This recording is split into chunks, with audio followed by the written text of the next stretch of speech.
Why? Mom, Dad, how did you end up like this? Was it because we didn't have enough strength? If only I had an ability to. A slender figure muttered to herself. Ugh.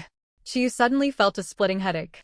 She pressed both hands hard against her head, hoping to ease the pain. She strained to see the thin figure ahead, but agony blurred her vision. Who are you?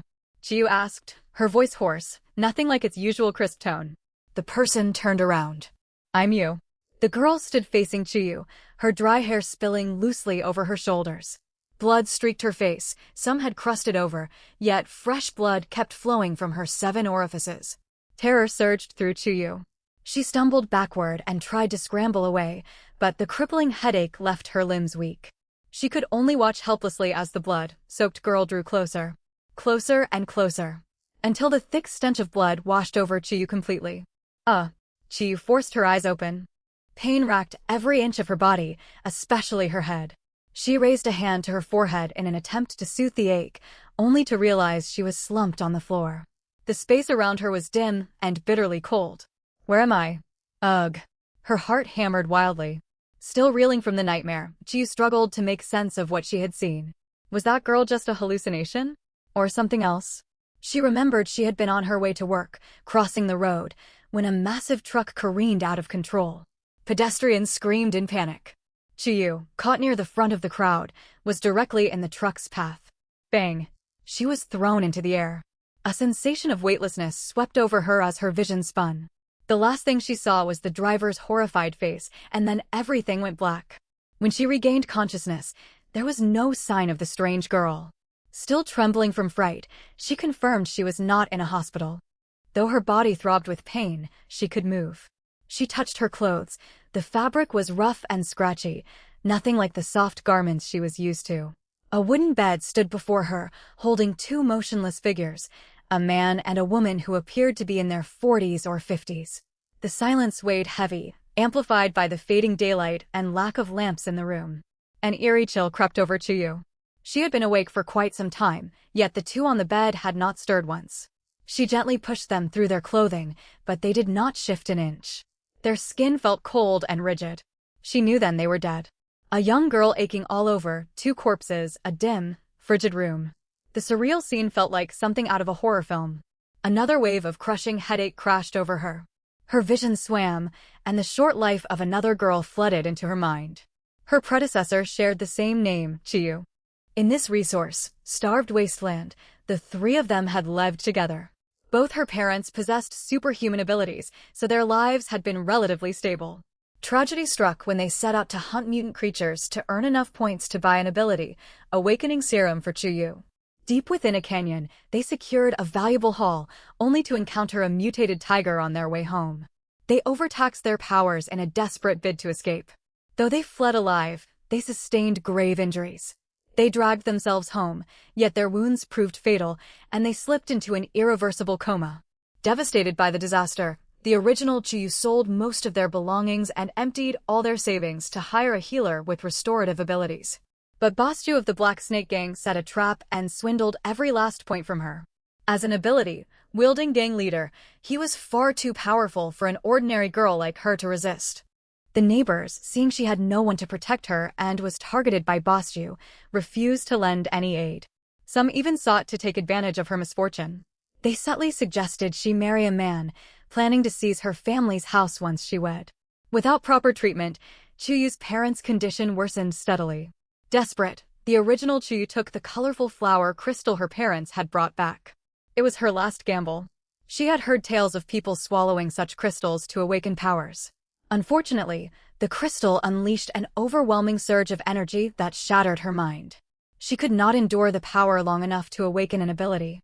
Her parents passed away while she lay unconscious. And when she woke again, the Chiyu from another world took over this body. The thick, metallic tang of blood hung in the air. All this blood? Could that strange girl have been the original me? Chiyu had grown up an orphan in her old world. She finished university, landed a steady job, and led a quiet, ordinary life. She enjoyed dressing nicely and loved reading novels in her free time. She had been scrolling through her phone, admiring her outfit and makeup on her commute, when the truck struck her. Now she understood. She had transmigrated. It was a trend she had only read about, and she would never have chosen it for herself. Still, she would not have survived the accident back home, so she had at least gotten a second chance. Ignoring her body's aches and the cloying smell of blood, she dragged herself to her feet to explore. The cement house was small, with 3 rooms, a living room, a bedroom, a washroom, plus a tiny yard with running water. Apart from that, there were only tattered clothes worth barely any points. She rinsed her mouth in the yard, spitting out blood foam. She felt marginally clearer afterward. Returning to the bedroom, she stared at the 2 bodies on the large wooden bed. Their skin was clean and their clothes neat. From a distance, they almost looked as if they were sleeping. She sighed, unease prickling her spine. Growing up in a peaceful world, she had never shared a room with corpses before. She could not leave her predecessor's parents like this. They needed a proper burial. Recalling the memories inherited from the original Chuyu, she tapped the wristband on her left hand to check her balance of points. Wow. 0. Boss Ju had robbed her of everything. She glanced outside. The sky darkened. Evening was approaching. It must be dinner time. The thought alone made her stomach roar with hunger. From the makeshift kitchen partitioned off in the living room, she found supplies, 3 nutrient pastes, a palm-sized slab of smoked meat, and 3 large leaves resembling tree foliage. Nutrient paste was the staple food of the wasteland. Each cost 3 points, and a single tube could sustain an adult for a full day. Starving, she took a huge mouthful. The paste tasted bitter and foul, thick and sticky, and she nearly gagged.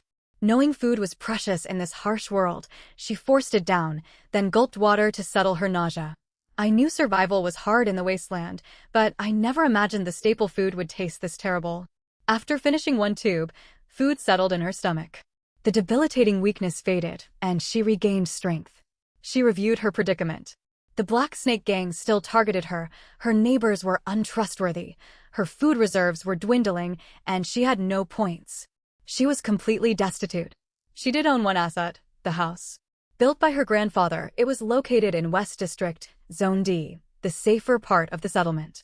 It was worth a substantial number of points. No wonder so many people coveted it. She could not stay here any longer. Tomorrow, she would visit the property bureau to sell the house. She would accept a lower price if needed. Once she had the points, she would arrange her predecessor's parents' burial and flee to East District. She would rent a place there, and once she grew stronger, she would avenge the original Chuyu. When the original Chuyu swallowed the colorful flower crystal, she could not withstand the explosive energy. But now Chuyu inhabited this body. It was possible she had successfully awakened an ability. Excitement flared inside her. Life in this world was far from safe, yet the chance to wield superhuman powers was thrilling. She closed her eyes and concentrated. A strange current lingered within her body, yet she could not activate it. It seemed her power remained locked for now. She guessed activation required energy, bearing crystals, a theory drawn from countless novels she had read. Abandoning attempts to rouse her ability for the moment, she fetched a wooden basin of water and an old handkerchief to clean herself.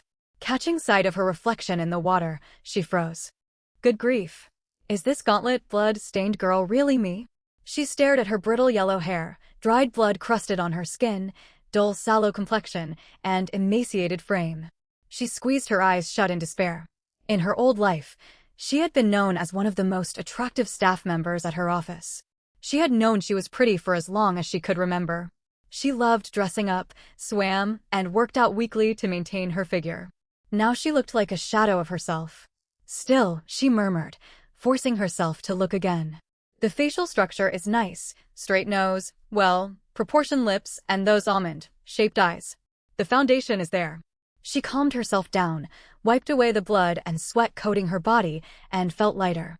She fetched new clothes from the bedroom and moved her small bed into the living room to sleep there for the night. Lying down, she sorted out her future plans. This world had once possessed technology comparable to Blue Star. Nuclear warfare, followed by a meteor strike, unleashed endless disasters, earthquakes, tsunamis, wildfires, acid rain. The environment transformed utterly. Radiation spread across the land, animals and plants mutated, and the wasteland era began. Harsh conditions ruined crop yields. Many species went extinct in the early catastrophe. Radiation and disasters wiped out massive swathes of humanity, and governments collapsed. Then a turning point arrived. The meteor brought destruction, yet also opportunity. Mysterious active energy spread across the globe, strongest where the meteor had crashed. Exposed to this energy, some humans awakened abilities. Led by powerful ability users, survivors secured territory. They built safe zones and restarted production. Humanity gained breathing room. Over 100 years had passed since the Great Catastrophe. Cloudstar had stabilized, with few large-scale natural disasters. The former Huazhong nation had responded swiftly to the crisis and retained the strongest forces, now ruling 13 major cities. She resided in Blue Water City. Favored by coastal and mountain terrain, it was the only coastal city in the Southern Territory. Access to salt and marine resources, paired with capable leaders over generations, allowed it to thrive. 8 resource collection zones had been established in the northern mountains, with defensive lines stretching toward Yunxia Mountain. To the southeast, human territory extended 1,500 nautical miles out to sea, encompassing 23 satellite islands. Ability: user teams regularly patrolled these areas to eliminate powerful mutant creatures and guarantee relative safety for collectors. Considering the risks, she resolved to sell the house as soon as possible, bury her predecessor's parents, and relocate immediately to another district to evade her enemies. If she could not fight them, she would escape them. After settling in, she planned to venture into the wild to gather resources. She could not survive long by merely relying on stored supplies. Burdened with worries, she expected insomnia, yet her exhausted body pulled her into deep sleep. She slept soundly until dawn. Before opening her eyes, her hand automatically reached for her phone. Her bony fingers closed on empty air. She jolted awake, glanced around the empty living room, and remembered she was living in a new world. She drew a deep breath and got up quickly. After a simple wash, she sipped a little nutrient paste and drank water to wash away the bitter aftertaste. She pulled on plain, unremarkable clothes and wrapped a cloth over her head and face. Peering through the crack in the door, she scanned the outside. Most residents had left for resource collection this early. The streets were quiet, and she saw no sign of Bosju's underlings. This was her best chance to leave. To avoid notice, she climbed out through the washroom window instead of exiting the front door. She walked for 20 minutes, winding through alleys, until she stopped before a slightly refined building. The Property Bureau. Inside, the layout was plain. 2 service windows were staffed. Chiyu approached a woman around 30 who seemed more approachable. "Excuse me, sister. I want to sell my house. Could you tell me how to complete the formalities?" Lu Hui smiled at the polite address. She looked Chiyu over and replied warmly, "If you are the property owner, show me your title deed." "Thank you, sister." Chiyu smiled sweetly, opened her wristband to display the electronic title deed, and gave the house address. Lu Hui pulled up the property file and cross-checked all details carefully. "Everything checks out. We can offer 15,000 points. A buyer is already waiting, but you will only have 1 day to move out." Chiyu was surprised by the price. No wonder so many people coveted the house. Still accustomed to the values of her old world, she mentioned Bosju, fearing the trouble would pass to the new owner. Lu Hui reassured her, "Don't worry. I know the buyer. One of their household members is an ability user in the Crimson Phoenix mercenary squad. The Black Snake Gang is nothing to them." Relieved, Chiyu tapped her wristband against the terminal to receive the points, then transferred 100 points to Lu Hui as a token of gratitude. They exchanged pleasantries and shared communication IDs. By the time Chiyu left, Lu Hui called her Little Yu, and Chiyu addressed her as Sister Lu. Stepping out of the bureau, Chiyu marveled at how efficiently things ran in the wasteland. With the house sale finalized, she snuck home and ordered burial services via her wristband. 1,000 points covered body collection, cremation, and interment. She set aside the original Chiyu's favorite outfit for the staff to take with them. The workers arrived just half an hour later. Once her predecessor's parents' bodies were taken away, the house felt far emptier. She kept the service receipt and began packing belongings. She took everything usable. She had already sold many possessions to raise points before, so her baggage was minimal. The wooden beds were the bulkiest items. Following her memories, she boarded an intra-city bus to East District. She quickly viewed and rented a property. Then she traveled to North District to hire a mover. She paid an extra 10 points for urgent service due to her tight schedule. She rode back to West District on the mover's tricycle. She admired the vehicle. It could transport goods and service transport, and she knew how to operate one. Master Lin, how many points did this tricycle cost? Master Lin heaved on the pedals and accelerated, pride in his voice. This is a fine machine. Cost me a full 9,000 points. What? That expensive? She could not believe it. She thought it was merely an ordinary human-powered tricycle, nearly worth as much as her house. This isn't any regular tricycle. It runs on energy. The frame is forged from mutant beast materials and smelted or alloy, and the tires are off-road grade. All premium components. I'm running it on energy, saving mode now, which makes it look unassuming. She studied the frame closely. The metal was unlike ordinary steel. A compartment sat low near the front wheel, and the front tire was far sturdier than standard models. The vehicle rode smoothly without shaking. Is that box the energy crystal module? She pointed toward the compartment in front of Master Lin's knees. Sharp eye, young lady. I'm in a good mood today. I'll show you how fast this thing can go. He opened the box beside his knee and flipped a switch. The tricycle surged forward, a mock disc flaring beneath the rear as it sped off. What do you think? Master Lin shouted over the wind as they raced along. The humble tricycle flew down the road. It's incredible. Chiyu called back, watching with envy. Shame maintaining the speed burns through crystal energy fast.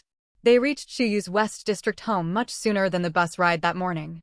With Master Lin's help, all luggage was loaded and secured with rope. Chiyu climbed aboard, leaving the house where the original Chiyu had lived for more than a decade. They passed rows of buildings and Mermaid Square. At 3 o'clock in the afternoon, Chiyu arrived at her temporary new home. She carried her luggage into the yard, exchanged contact information with Master Lin, bid him farewell, closed the gate, and began sorting out her new residence. The new residence was roughly the same size as her previous home: 1 bedroom, 1 living room, 1 bathroom, with a courtyard out front.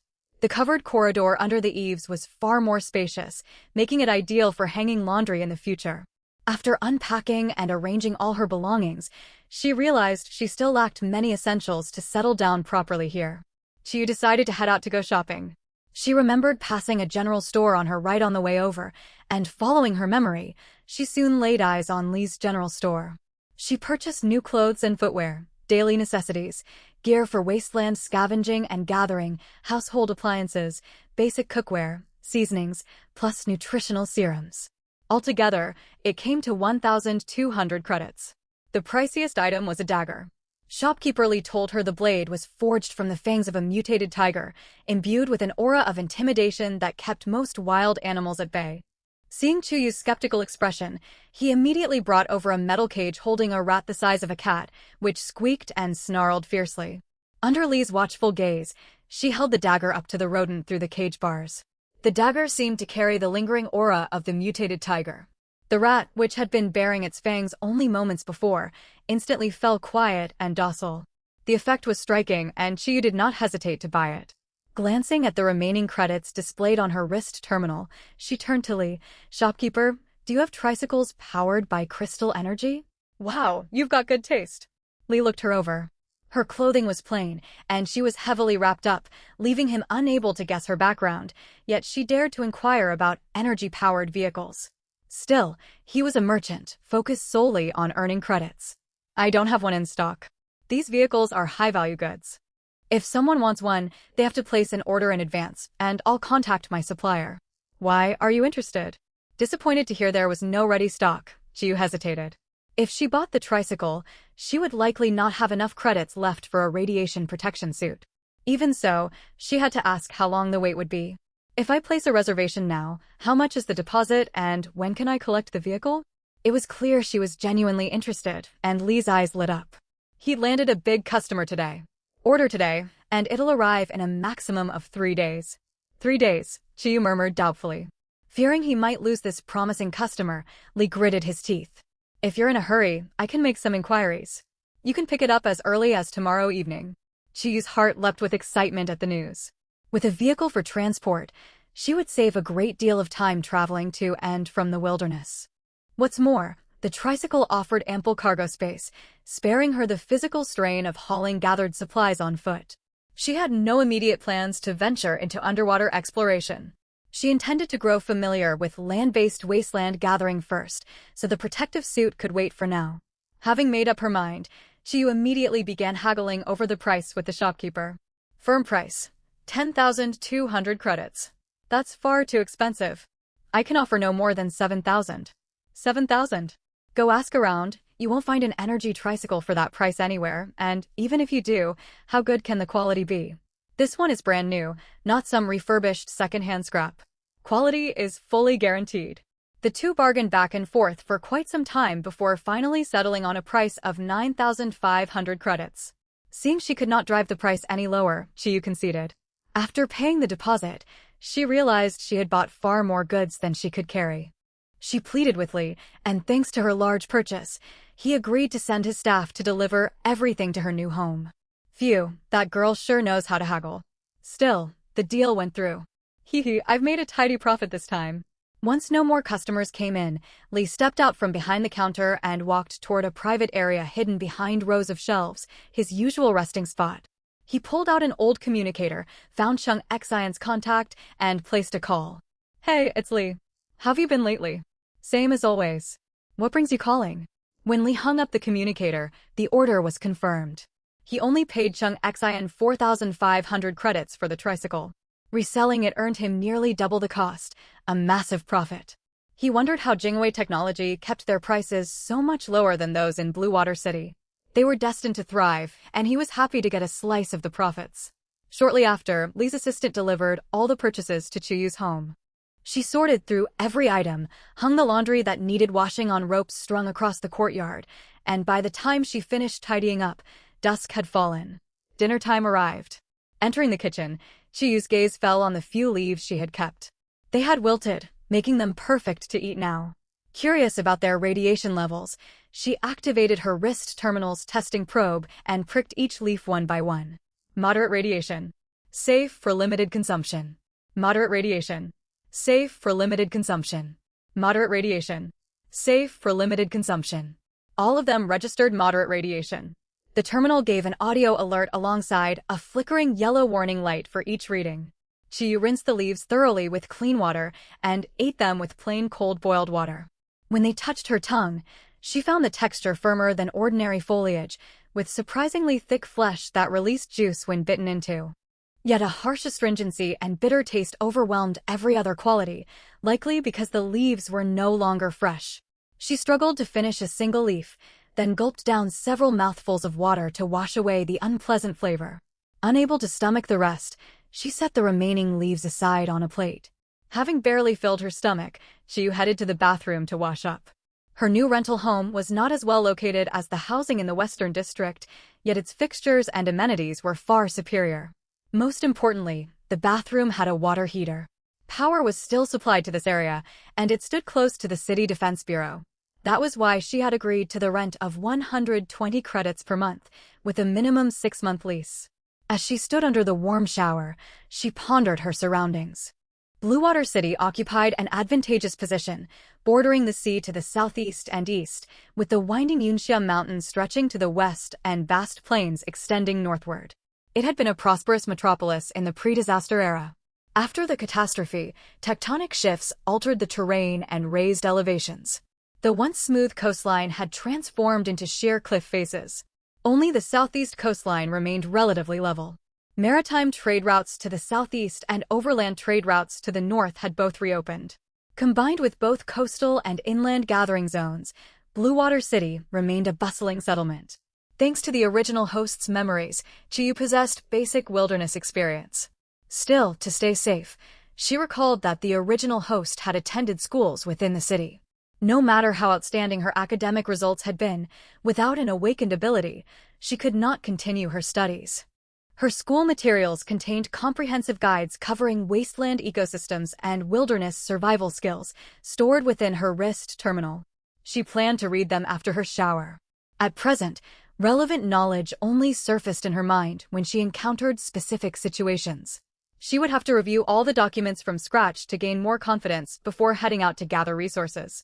After washing, she pulled on a rough linen garment that had belonged to the original host to use as pajamas.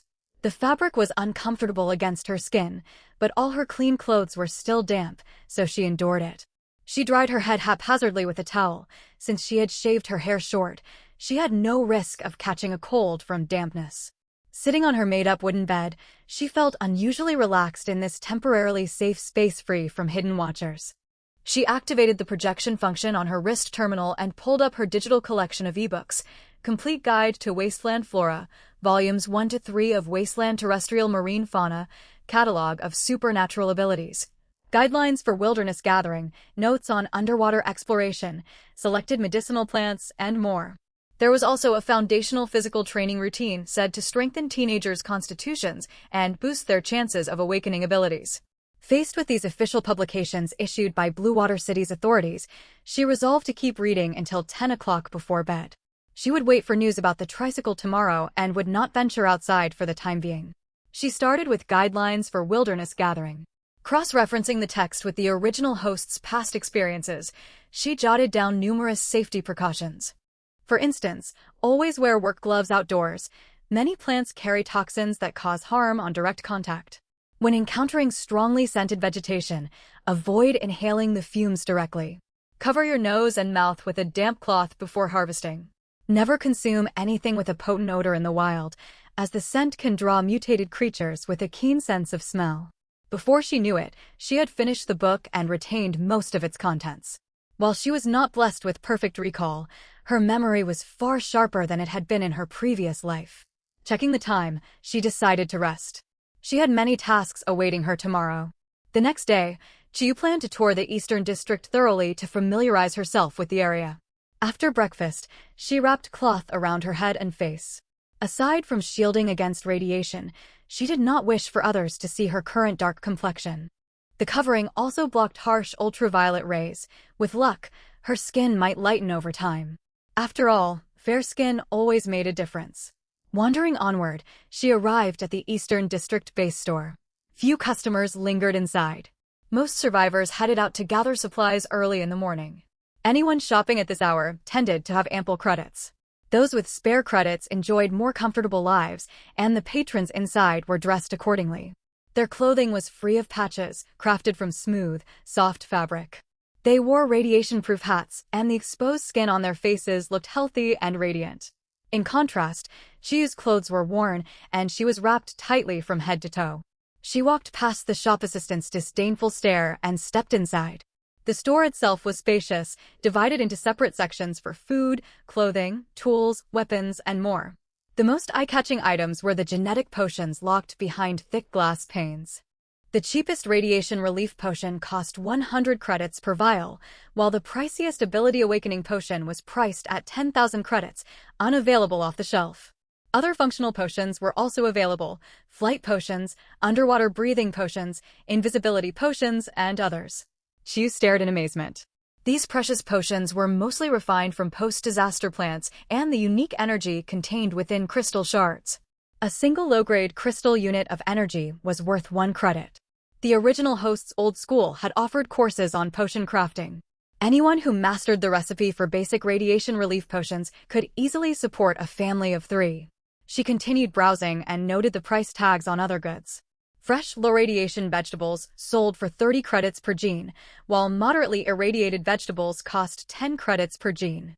Signage marked the produce as Sioux family goods, grown by wood ability wielders belonging to the powerful Sioux household within the city. Not only did these vegetables taste better, they contained faint traces of natural energy, and regular consumption was rumored to aid ability advancement. Wild foraged vegetables were far cheaper by comparison. Low-radiation varieties went for 15 credits per gene, and moderate radiation ones cost only 5 credits per gene. The cheapest staple was grain seeds with moderate radiation, priced at 2 credits per gene. Bitter and astringent even after boiling, they required strong teeth to chew, yet they were extremely filling. A single gene, eaten sparingly, could sustain an adult for 3 full days. Chiyu recalled that these seeds had been the original host family's main food source during cold seasons. A brand new basic radiation protection suit, the exact item Chiyu wanted, started at 3,000 credits for the lowest quality model. Afterwards, she wandered over to the official resource recycling station. An electronic display board listed real-time purchase prices for harvestable flora and fauna. Occasionally, the official rates offered more credits than selling goods directly to private buyers. By the time Chiyu headed home, the afternoon was well advanced. She had not yet received any message from the general store, and she planned to inquire after dinner. Suddenly, her wrist terminal vibrated. Opening the notification, she saw a message from Lee informing her the tricycle had arrived. She had only just been thinking about it, and word came immediately. Too excited to bother with dinner first, Chiyu rushed straight out of the house. When she reached the store entrance, she spotted Lee leaning against the doorframe. Chiyu opened her mouth to speak, only to notice Lee frantically signaling her to stay quiet. She fell silent and followed his gesture into the shop. In an open rear yard, Lee waved his hand, and a small tricycle materialized on the ground, the energy vehicle she had been longing for. Eyes shining, Chiyu hurried over, running her hands over its frame and tapping its metal body, utterly delighted. What do you think? Worth every credit, isn't it? It really is fantastic. Lee carefully walked Chiyu through all the operational notes for the energy tricycle. Once she paid the remaining balance, he warned her not to disclose the agreed purchase price to outsiders. Taking advantage of the moment, Chiyu negotiated an extra bottle of chain lubricating oil for the vehicle. Finally, she rode her new tricycle home in high spirits. The journey took only a few minutes.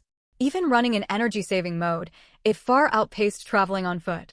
She parked the tricycle in the courtyard and covered it with a cloth she had prepared in advance before heading inside to eat dinner.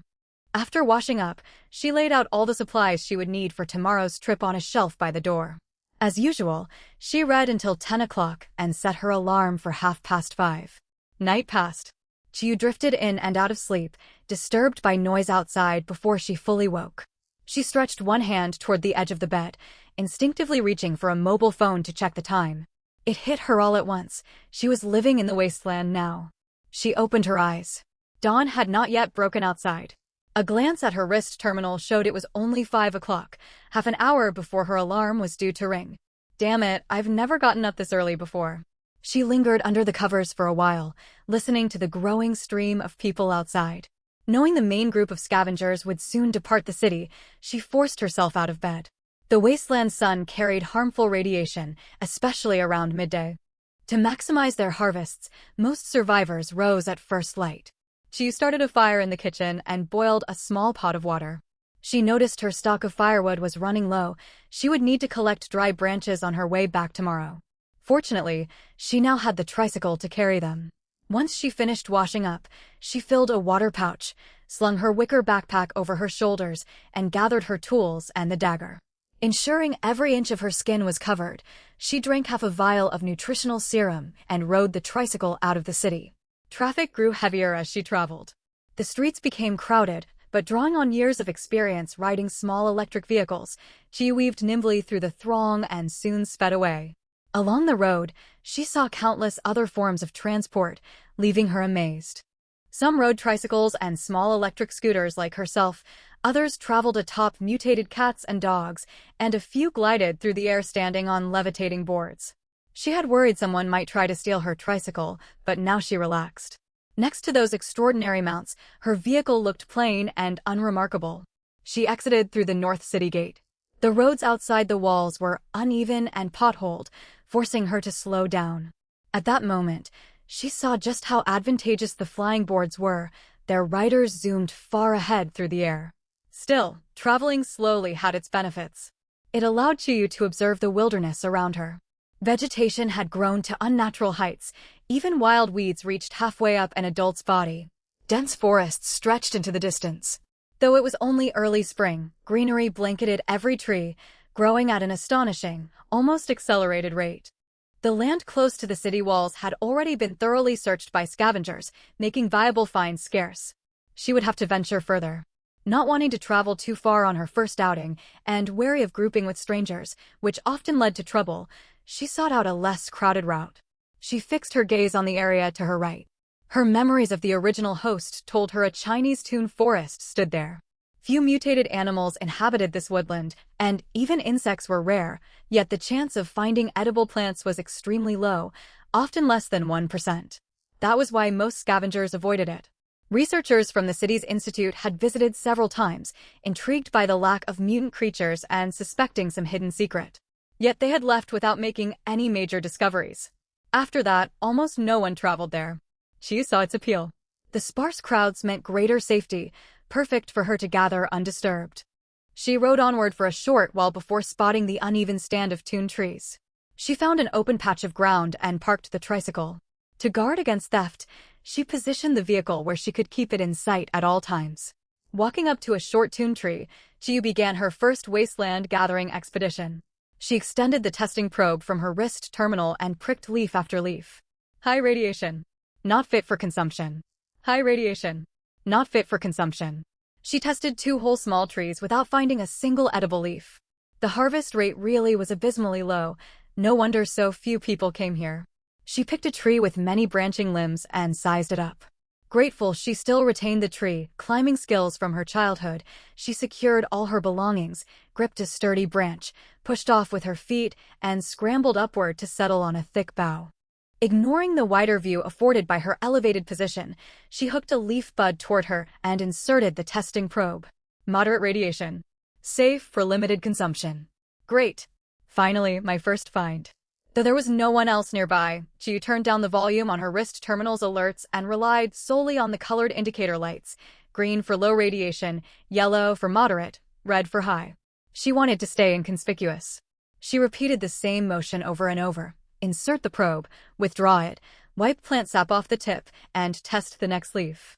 Moderate radiation. Safe for limited consumption. She stared at the palm-sized leaf with thick flesh and a strong aroma. One leaf alone, eaten sparingly, could sustain her for an entire day. She carefully placed it in her backpack and continued working. She moved to another tree. With midday fast approaching, she pulled out a large sack and stripped off all the tune leaves to test them in batches. Vegetation in the wasteland regrew incredibly quickly, and new foliage would cover the branches again before long. Once the sack was full, she headed toward a sunken rock wall she had spotted earlier, a spot where she could still keep an eye on her tricycle. She sank down onto the ground, parched with thirst. Confirming she was shaded from the sun, she unwrapped her head covering and wiped sweat from her scalp. She pulled out the remaining half-vial of nutritional serum from the morning and drank it with water. Recovering her strength, she returned to testing the sack of leaves, moving far faster than she had in the morning. In less than half an hour, she finished all the samples. She collected 3 more moderately radioactive leaves, plus a whole leaf bud marked as low radiation. Chiyu stared at the low-radiation Chinese tune sprigs in her hands. For some reason, they looked incredibly tempting, making her mouth water nonstop. Even though she'd never cared for Chinese tune, she could not resist the urge to reach out. The scanner had confirmed they were safe, so there ought to be no risk. She plucked a tiny leaf and swallowed it. She'd only intended to taste how wasteland Chinese tune differed from ordinary varieties, yet her long, dormant ability stirred to life. A notification materialized inside her mind. Consumed mutated Chinese tune. Recipe for beast, repelling incense acquired. Huh? Was this her ability? A complete recipe unfolded in her thoughts, with mutated Chinese tune leaves as the primary ingredient. She also learned that ordinary Chinese tune mixed with nostoc sap could release a scent that kept beasts away, though the effect paled in comparison to proper beast, repelling incense. Could consuming ingredients directly unlock recipes? Chiyu picked up another sprig of regular edible Chinese tune and took a bite. Nothing happened. Did only mutated variants work? Could each type of mutated creature only trigger the effect once?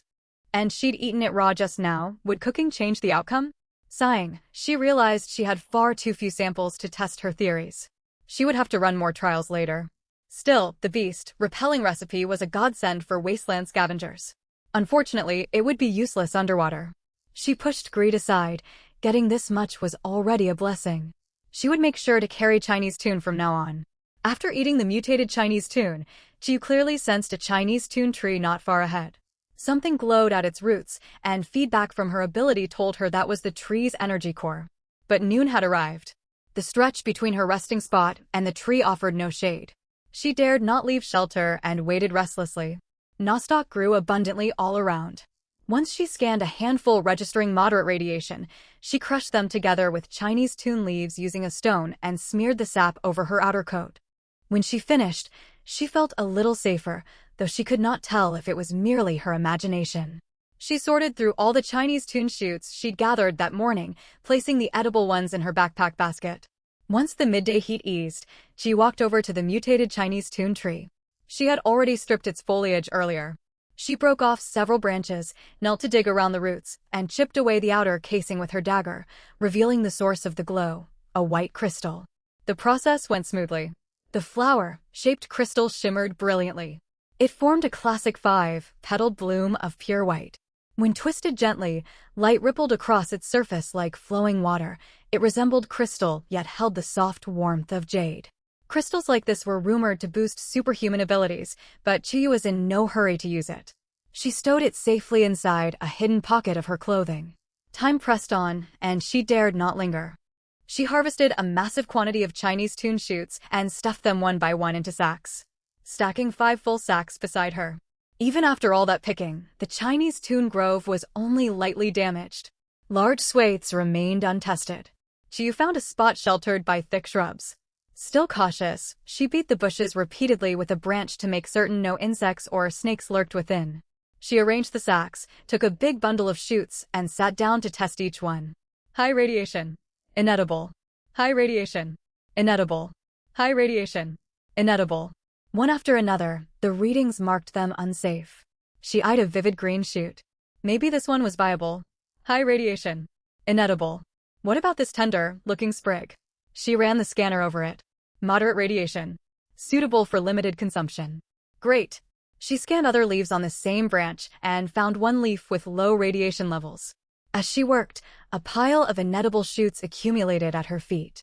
She had finished testing 3 sacks. Out of all the produce, only half a basket was safe to eat, plus 5 low radiation leaves she set aside in a sack. The yield was depressingly low. In truth, Chiyu's luck was fairly good. Her overall yield rate hovered around 1 in 20, a generous haul. Most scavengers venturing into the Chinese tune grove would consider 1 or 2 viable finds out of 100 a success. Many toiled an entire day without gathering enough food to survive. She shook her aching arms and kept testing. She would finish the remaining 2 sacks soon. She had never particularly liked Chinese tune anyway. She would keep some to make incense and sell off the rest. It seemed the mutated Chinese tune she found earlier had exhausted her streak of good fortune. She encountered no more mutated plants, and edible shoots grew far scarcer. She only found 3 moderate radiation leaves, nothing like her morning harvest. She wove vines into her backpack basket to conceal the Chinese tune underneath and strapped her dagger to her waist. It was time to move to another area. The grove was not far from the North City Gate. It was only 4:30, and dusk was still some time away. She could scout the surrounding wilderness for more resources. She rode her tricycle for a while before hearing the gurgle of running water. Judging by the direction, the stream lay southwest of the Chinese tune grove. The sound grew louder as she traveled. After crossing a small earthen slope, a stream came into view, its surface glinting in sunlight like a ribbon studded with diamonds. Wow, the water looked so clear. She parked the tricycle and approached cautiously. Dagger in one hand and a wooden stick in the other, she probed the water. It reached roughly knee depth. Though shallow, she had no intention of wading in. When she neared the bank, her reflection appeared on the transparent surface. She tried to ignore her haggard appearance and scanned the water, spotting no fish. River clams rested on the riverbed, each as large as a soup bowl. Excitement sparked within her. She knelt on the bank, lowered a sack halfway into the stream, and used the stick to shove one clam inside. She hauled the sack ashore and waited for the water to drain before opening it. The giant clam's shell remained clamped shut. She wondered how much meat lay inside. Chiyu fetched a large rock and smashed the shell open after 2 strikes. She cut the wriggling flesh free with her dagger and laid it on the more intact half of the shell, testing each piece with her radiation probe. High radiation. Inedible. High radiation. Inedible. Sigh. Not a single piece was safe to eat. There were more clams in the water. She would keep searching. She hunted for a long time and found 8 clams total. One was exceptionally large. It lashed out aggressively when she tried to pull it from the water. But she tossed it away quickly. The scent of Chinese tune subdued it before it could attack, and she smashed its shell. This giant clam rewarded her efforts. Besides plump meat, she dug out a blood crystal, definitely a mutated river clam. She also found a thumb-sized, sapphire, blue bead, likely a pearl native to this world. The blood crystal formed a diamond shape, deep crimson with a faint blue glow at its very center. The blue bead was strikingly beautiful, yet she could detect no special properties for now. She stored it in her pocket. Then tested the clam meat surrounding the crystal. The reading brought a pleasant surprise. Low radiation. Safe for substantial consumption. An entire chunk of meat was edible and low radiation. Not all mutated creatures yielded safe food, so this was incredibly lucky. She stared at the pale clam flesh, overcome by a sudden urge to taste it. Should she cook it back at her dwelling first? But she worried her ability might not activate if the meat was heated. After a few seconds of hesitation, she resolved to test it raw. She sliced off a small piece and rinsed it briefly with water from her canteen. She popped it into her mouth, mentally telling herself she was enjoying a chef's specialty meal. Expecting overwhelming earthy fishiness, she was surprised to find the meat clean, tasting with a subtle natural sweetness. It was delicious. Consumed mutated water purification clam. Ability: water purification acquired. Duration: 3 days. Huh? This time I gained an ability instead of a recipe. She focused inward and sensed her new power. She could now purify completely radiation-free fresh water. She also learned that water purification clams loved collecting unusual stones as they grew, and their pearls occasionally mutated. Chiyu immediately pulled out the blue pearl she had found and examined it closely. She realized it was a spatial pearl, holding a 2 cubic meter pocket dimension that had automatically bonded to her. What incredible luck! I've obtained a spatial artifact straight out of novels. Overjoyed, she took the mutated Chinese tune leaf she'd collected earlier and concentrated to connect with the pearl's space. The leaf vanished without warning. She could sense the pocket dimension within the pearl, and a small pile of leaves sat at its center, the very one she had just stored. She confirmed how to operate it, though she still wondered if the space could preserve food and prevent spoilage. She secured the precious pearl and tested the remaining clams. After testing every piece, only one small portion registered moderate radiation. All the rest were highly contaminated. Still, she had secured edible meat, making today's expedition a success. She placed the safe clam meat into the spatial storage to contain its odor. It was nearly time to return to the city. She gathered a large pile of dry branches and hauled them to the tricycle. Seeing there was still space in the cart, she collected more firewood to fill it before riding back toward the city. When she reached the city gate, she saw a convoy alongside the usual scavengers returning from the wilderness. 8 vehicles made up the caravan. Apart from the lead vehicle, the rest were large, capacity cargo trucks. Every vehicle bore signs of long distance travel and battle damage, proof of a perilous journey. Hey, where are they from? Could they be here trading salt? You're uninformed. That's the Brilliant Crystal Caravan from Blue Water City. Wow, the famous Brilliant Crystal Caravan. They must have brought plenty of rare goods. Naturally. Brilliant Crystal is powerful enough to run trade routes all the way to Tangong City. Chiyu heard the chatter as she queued to enter the city. Where was Tangong City? She racked her memory and recalled it stood on the ruins of the former nation's capital. It occupied the heart of the old territory. The two cities were separated by a vast stretch of high, radiation wasteland teeming with powerful mutated flora and fauna. Countless dangers lay between them. For Brilliant Crystal to open a trade route across that expanse spoke of immense strength. When her turn came, Chiyu held up her wristband to the scanner at the gate. Verification confirmed. Once inside the city, she hurried home. She passed the caravan along the way. As she pulled alongside the lead vehicle, she glanced over and caught sight of the passenger's profile. His skin was exceptionally fair and his hair looked well cared for with a subtle sheen. Even from the side, his sharply defined features, deep, set eyes and tall nose marked him as strikingly handsome. A gorgeous man. He was the best-looking person Chiyu had seen in days. Weariness melted away just from catching sight of his face. The man inside the vehicle sensed a gaze and turned his head, only to watch a tricycle speed away into the distance. When she arrived home, Chiyu unlocked the gate, rolled the tricycle into the yard, and closed the gate behind her. She could finally relax. Dusk had not yet fallen. Ignoring the firewood piled on the cart, she grabbed her backpack basket, loaded all the moderate, radiation Chinese tune shoots, and headed for the recycling station to sell them. A long queue stretched out when she arrived. Chiyu picked the shortest line, and more people lined up behind her soon after. A middle-aged woman standing behind her eyed her basket and spoke up. "Young lady, how did you gather so much Chinese tune? You must have gone to the grove outside the north gate. Everyone knows yields there are terrible." Her gaze lingered firmly on the basket. "Heh, just luck. I showed up when no one else was there." Probably not many scavengers have visited lately, so I had a good harvest. Is that so? You certainly have good fortune. The woman's tone carried a hint of envy. She resolved to visit the grove tomorrow. Many others nearby thought the same. A short-haired young woman roughly Chuyu's age watched from the adjacent queue. If she could reap such rewards from the notoriously unproductive Chinese tune grove, she must be skilled. The girl made a mental note of Chuyu. Soon it was Chuyu's turn. She handed her basket to the staff member, who poured the Chinese tune onto a conveyor belt leading under a large scanner. Results appeared instantly. Moderate, radiation Chinese tune. 8 gene. 48 points total. Chuyu held out her wristband for scanning and 48 points transferred to her account. Not bad. She asked about the price for low radiation produce and learned it fetched 16 points per gene.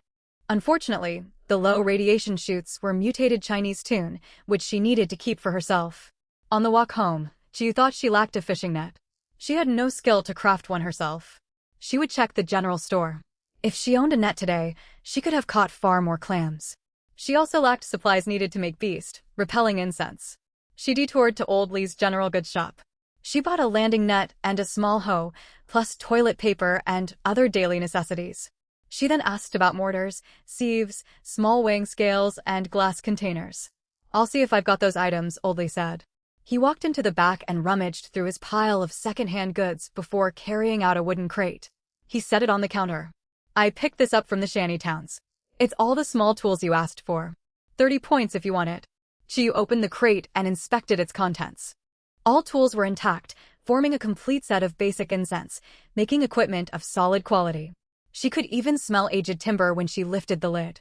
Though pleased, she attempted to bargain, yet Old Lee refused to lower the price by even a single point. Reluctantly, she paid 40 points and carried her purchases away. Nearly all the points she had earned today were spent. She sighed. Earning points was truly difficult. Back home, Chuyu drank some water, stored all her newly gathered supplies, and headed to the kitchen to cook the clam meat. She had once grown tired of fried chicken, braised pork, and pork trotters in her previous life, yet now river clam alone made her mouth water. She lit the stove and set a small pot on the flame. Once the pot heated, she poured in a tiny amount of oil to coat the surface. She dropped the sliced clam meat inside. A sizzling sound filled the air as the meat curled quickly. She stirred it a few times and poured in half a pot of water she had purified herself. When the broth turned milky white, she tore up some leftover leafy greens and tossed them in, adding a pinch of salt. As soon as the greens softened, she turned off the heat. Chuyu carried the pot of soup to the living room table. She pulled out a nutrient solution vial, scooped a spoonful of soup, blew on it gently, and tasted it. An incredible savory flavor burst across her tongue. Wow, even this moderate, radiation clam meat tastes amazing. It's wonderfully sweet with nothing but salt added. She recalled meals from the original owner's memories, family dinners with meat that never tasted half this good. The only difference was the purified water she used today. I've decided. All drinking water from now on will be purified. Time to eat. She could not waste this delicious meal. She drank half the vial of thick nutrient solution, forcing the unpleasant liquid down, then gulped several mouthfuls of soup to wash away the strange aftertaste. As she ate, she resolved to scavenge harder from now on. She owed herself better meals. She finished the satisfying dinner, feeling warm all over. After cleaning the dishes, she carried a large bucket of yard water into the living room. She tested it with new strips, which turned yellow, confirming moderate radiation levels. She scooped water to wash her hands thoroughly, then dipped both hands into the bucket and activated water purification. Faint blue light emanated from her palms. When the light faded, she retested the water. The strip remained completely colorless, 0, radiation pure water. She was glad she had not used her wristband for testing. She needed to acquire a portable detector soon to avoid letting authorities track her information. From what she knew of wasteland technology, wristbands transmitted readings of rare materials to official databases. They could also monitor travel routes and scan logs. It paid to stay cautious. Ordinary ability users who awakened via gene injections could never grow stronger. Those with natural awakenings could advance through practice and consuming higher-grade energy crystals. Naturally awakened water ability users could only remove radiation from water once they reached intermediate rank. Advanced practitioners could conjure completely uncontaminated pure water. In Blue Water City, Most people capable of that power belonged to the Qin clan. Chiyu now had access to clean water. Moderate, radiation water always carried an unpleasant astringent tang. Her water purification ability only lasted a limited time, and its power depended on her ability rank. She could stockpile meat from water purification clams. When the ability expired, she could eat more clam meat to renew the duration. I can use pure water to make incense too. It might improve the effect. Chiyu cleared off a small wooden table left by the landlord in the living room and laid out all her tools. She retrieved mutated Chinese tune leaves, nostoc, and a small piece of elm bark from spatial storage. Complete beast, repelling incense required coral and other auxiliary ingredients, which she did not possess yet. She would make a simplified version based on what she knew. The raw materials had not been dried, so grinding them into fine powder would be difficult. However, she could leverage her water purification ability. While testing the limits of her power, she discovered she could extract water from anything containing moisture and condense it into pure water. This revealed the true nature of water purification.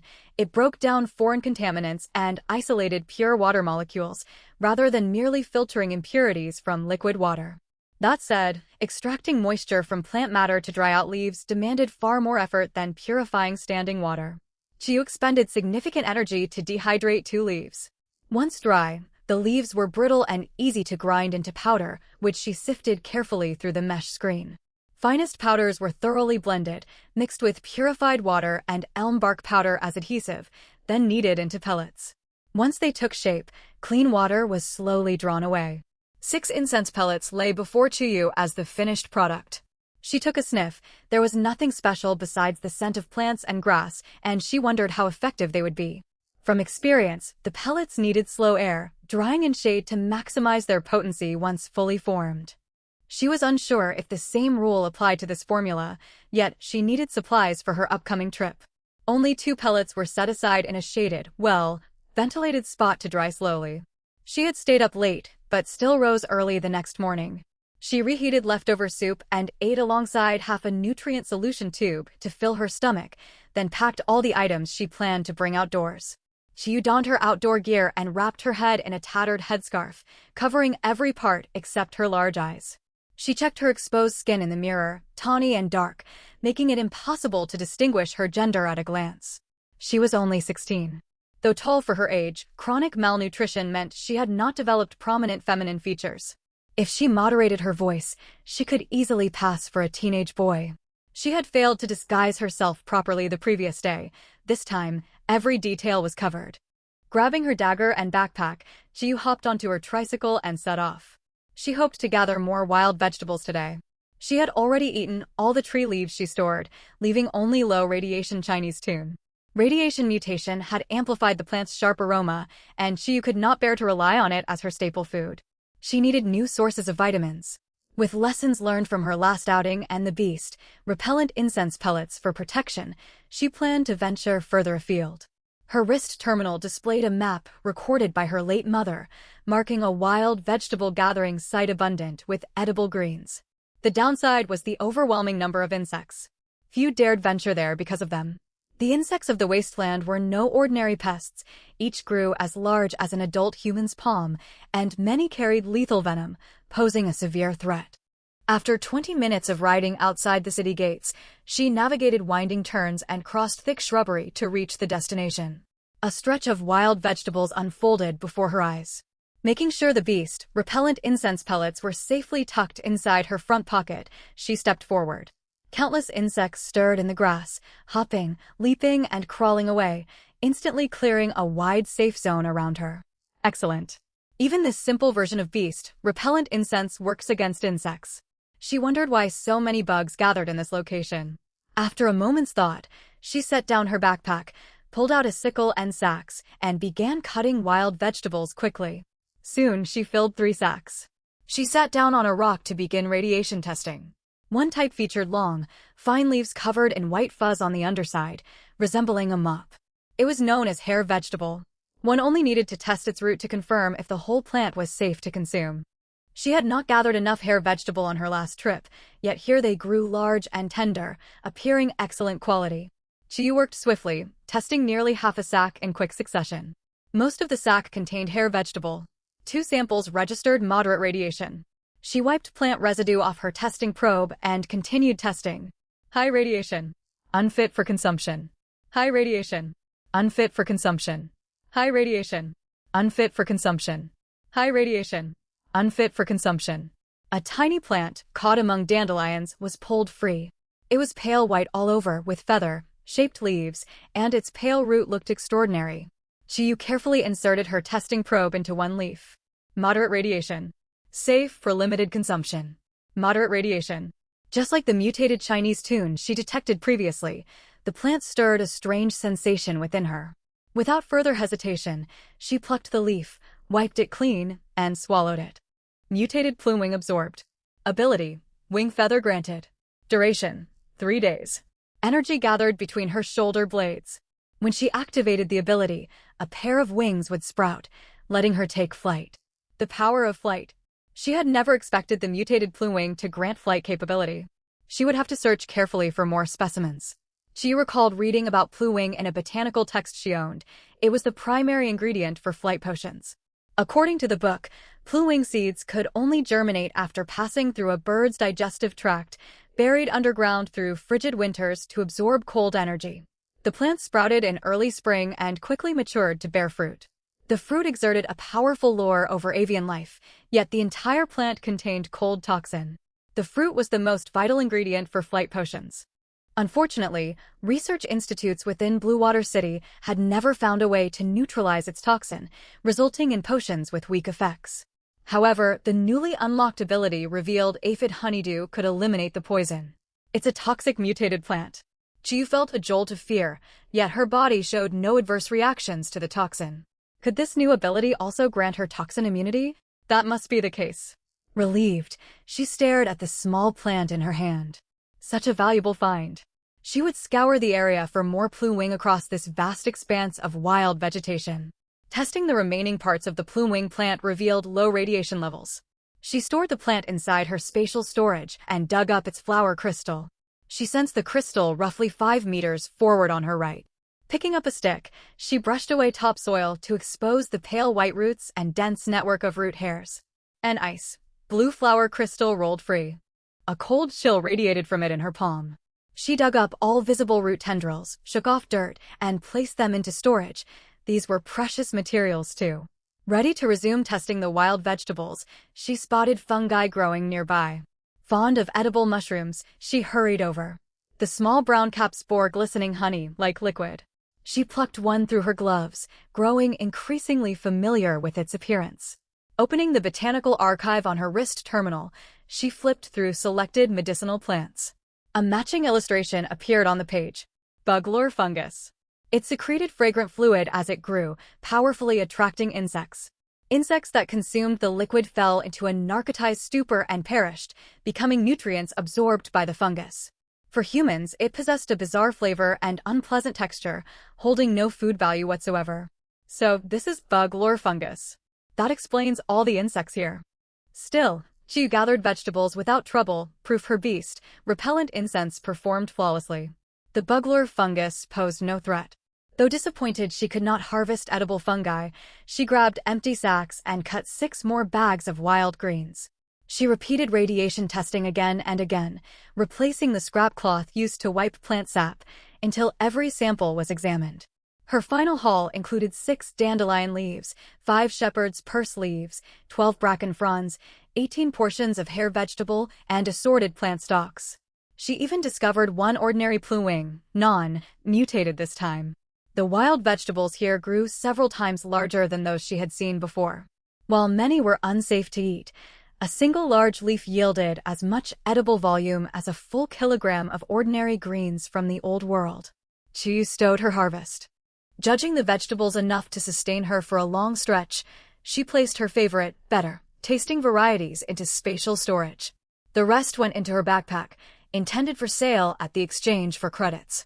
Glancing at the sun, she saw noon drawing near and sought shade to rest. Leaning against a stone cliff, she pulled out a nutrient tube and took a large sip. The odd flavor made her shudder the moment it slid down her throat. It tasted truly awful. She resolved to prepare portable meals in advance for future trips. With the beast, repellent incense keeping threats away, simple light food would be feasible. Poor meals sapped all motivation to work. She continued sorting until 5 in the afternoon. Sensing it was time to return to the city, she stretched her stiff limbs, packed most of her harvest, and stacked bundles of firewood onto her tricycle before merging into the stream of travelers heading home. She passed through the city checkpoint as usual and finally arrived at her residence. Parking her tricycle and unloading her goods, excitement surged at the sight of her day's gains. She still needed to exchange the wild vegetables for credits. She visited the base recycling station and earned a tidy profit. The single mutated plume wing alone fetched 50 credits. Combined with the less palatable grains and moderately radioactive vegetables, she received 475 credits in total, a massive gain. Back home, she checked her wrist terminal. The forecast called for rain lasting all of the next day. She would be stuck indoors sorting supplies, unable to venture out. For dinner, she retrieved leftover meat, rinsed it thoroughly, and sliced it.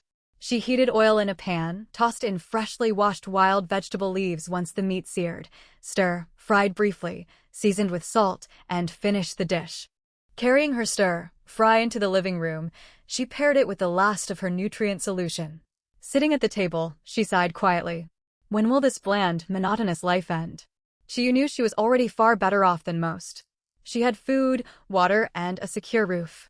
Outside the city walls lay shantytowns, whose residents could not benefit from the radiation shield surrounding Blue Water City. They struggled daily to secure enough to eat while guarding against theft and violence from others. Thankfully, these shantytowns were not as lawless as the settlements described in old novels. City patrols regularly circulated to curb crime, and official relief supplies were distributed periodically, letting residents scrape by. After eating, washing up, and cleaning the entire house, she cleared furniture to create open space in the living room to practice her new ability. When she activated Wing Feather, a pair of snow-white wings unfurled from her back, half substantial, marked with faint ice, blue floral patterns. She flapped them and slowly lifted off the ground. Yet the wings failed to respond smoothly to her will. She wobbled awkwardly mid-air and crashed into a ceiling lamp. Flight requires consistent practice. I must master precise control so I can use this ability to its full potential when needed. She kept practicing until her ability energy was fully depleted, only managing slightly steadier flight. After light stretching, exhaustion washed over her. She washed up and fell asleep soon after lying down. She was woken before dawn the next day by rain pounding against the walls. The clock read 4 in the morning. She rolled over and slept on, not rising until 10 o'clock. Sleeping in feels wonderful. Chances like this don't come often. Cold water splashed on her face roused her fully. She saw no point in cooking and drank 1 nutrient tube straight away. Her first task was building shelving for her spatial storage. She rummaged through her pile of collected branches for suitable timber, gathering wire, a small hammer, pliers, and other tools. She worked alone for most of the day to finish the shelf. It looked crude and slightly lopsided, separated into 3 layers. The bottom shelf, built from sturdiest branches, could hold bulky heavy goods. The middle stored her preserved food. The top layer housed valuable crystals and small tools. She had not realized her pearl-shaped spatial storage could preserve food indefinitely until she tidied its contents today.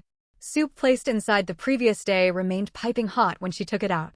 Time stood still for anything kept within the space. She organized all harvests from the past 2 days, along with emergency outdoor supplies, and placed them inside. By 4 in the afternoon, the storage space was neatly arranged, with plenty of empty room remaining. Only enough food for 1 or 2 meals stayed in the kitchen. Everything that might prove useful outdoors, including a full bucket of clean water, went into spatial storage. Staring at the vacant half of her storage space, she ached to head out and gather more resources to fill it. In the wasteland, stockpiling supplies was essential. But she glanced out the window. The rain fell harder by the minute, as if the sky had split open and poured endless water onto the land. Large raindrops stung anyone exposed to them. The wasteland's weather was erratic. Rainstorms brought wildly different effects each time they arrived. Sometimes rain carried heavy radiation. After such storms, wildlife mutated further, growing more aggressive and powerful. Humans caught in the downpour faced accelerated genetic breakdown. At other times, rain held unknown energy. Radiation levels in plants and animals dropped after these rains, raising the chance of finding edible wild vegetation. The energy had no benefit for humans, however, and dissipated rapidly. No amount of storage could preserve it. Few chose to leave the city during rainstorms. The exceptions were well-prepared teams, mostly squads of ability wielders, research institute staff, or parties led by powerful figures from inner city. Outdoor risks spiked during storms, yet radiation stimulation triggered energy surges at certain locations. Teams equipped with psychic or detection ability wielders could sense these sites. They often harbored precious finds, mutated plants or crystal or veins. Discovering just one yielded massive rewards. For now, these opportunities were beyond Chuyu's reach. Perhaps once her abilities grew stronger, she could venture out in stormy weather to seek fortune. While Chuyu remained cooped up indoors, the city mobilized large groups of people. The city lord's manor, along with the Gu, Chen, and Sui clans, dispatched squads of ability wielders. Many renowned high-tier ability users set out simultaneously, determined to seize crystals and mutated materials during this rare opportunity. All city gates stood open. Official hunting parties and mercenary teams lined up in orderly formation. Through the rain curtain, various vehicles emerged one after another, exiting the gates and scattering outward. One convoy consisted entirely of modified trucks built with wasteland technology. Their thick reinforced hulls were crash-resistant, and the engines operated with barely any noise. Armed guards rode in the truck beds. They wore matte black tactical armor and helmets, moving fluidly despite their gear. Rain slid smoothly off the surface, proving excellent waterproofing. "Ian, do you think we'll run into people from those 3 clans at Cloud Peak Mountain?" Lin Shi asked, watching Yin Xuanyu turn toward him from the back seat. "What's there to fear? Victory depends entirely on strength," Yin Xuanyu replied in a low, amused tone.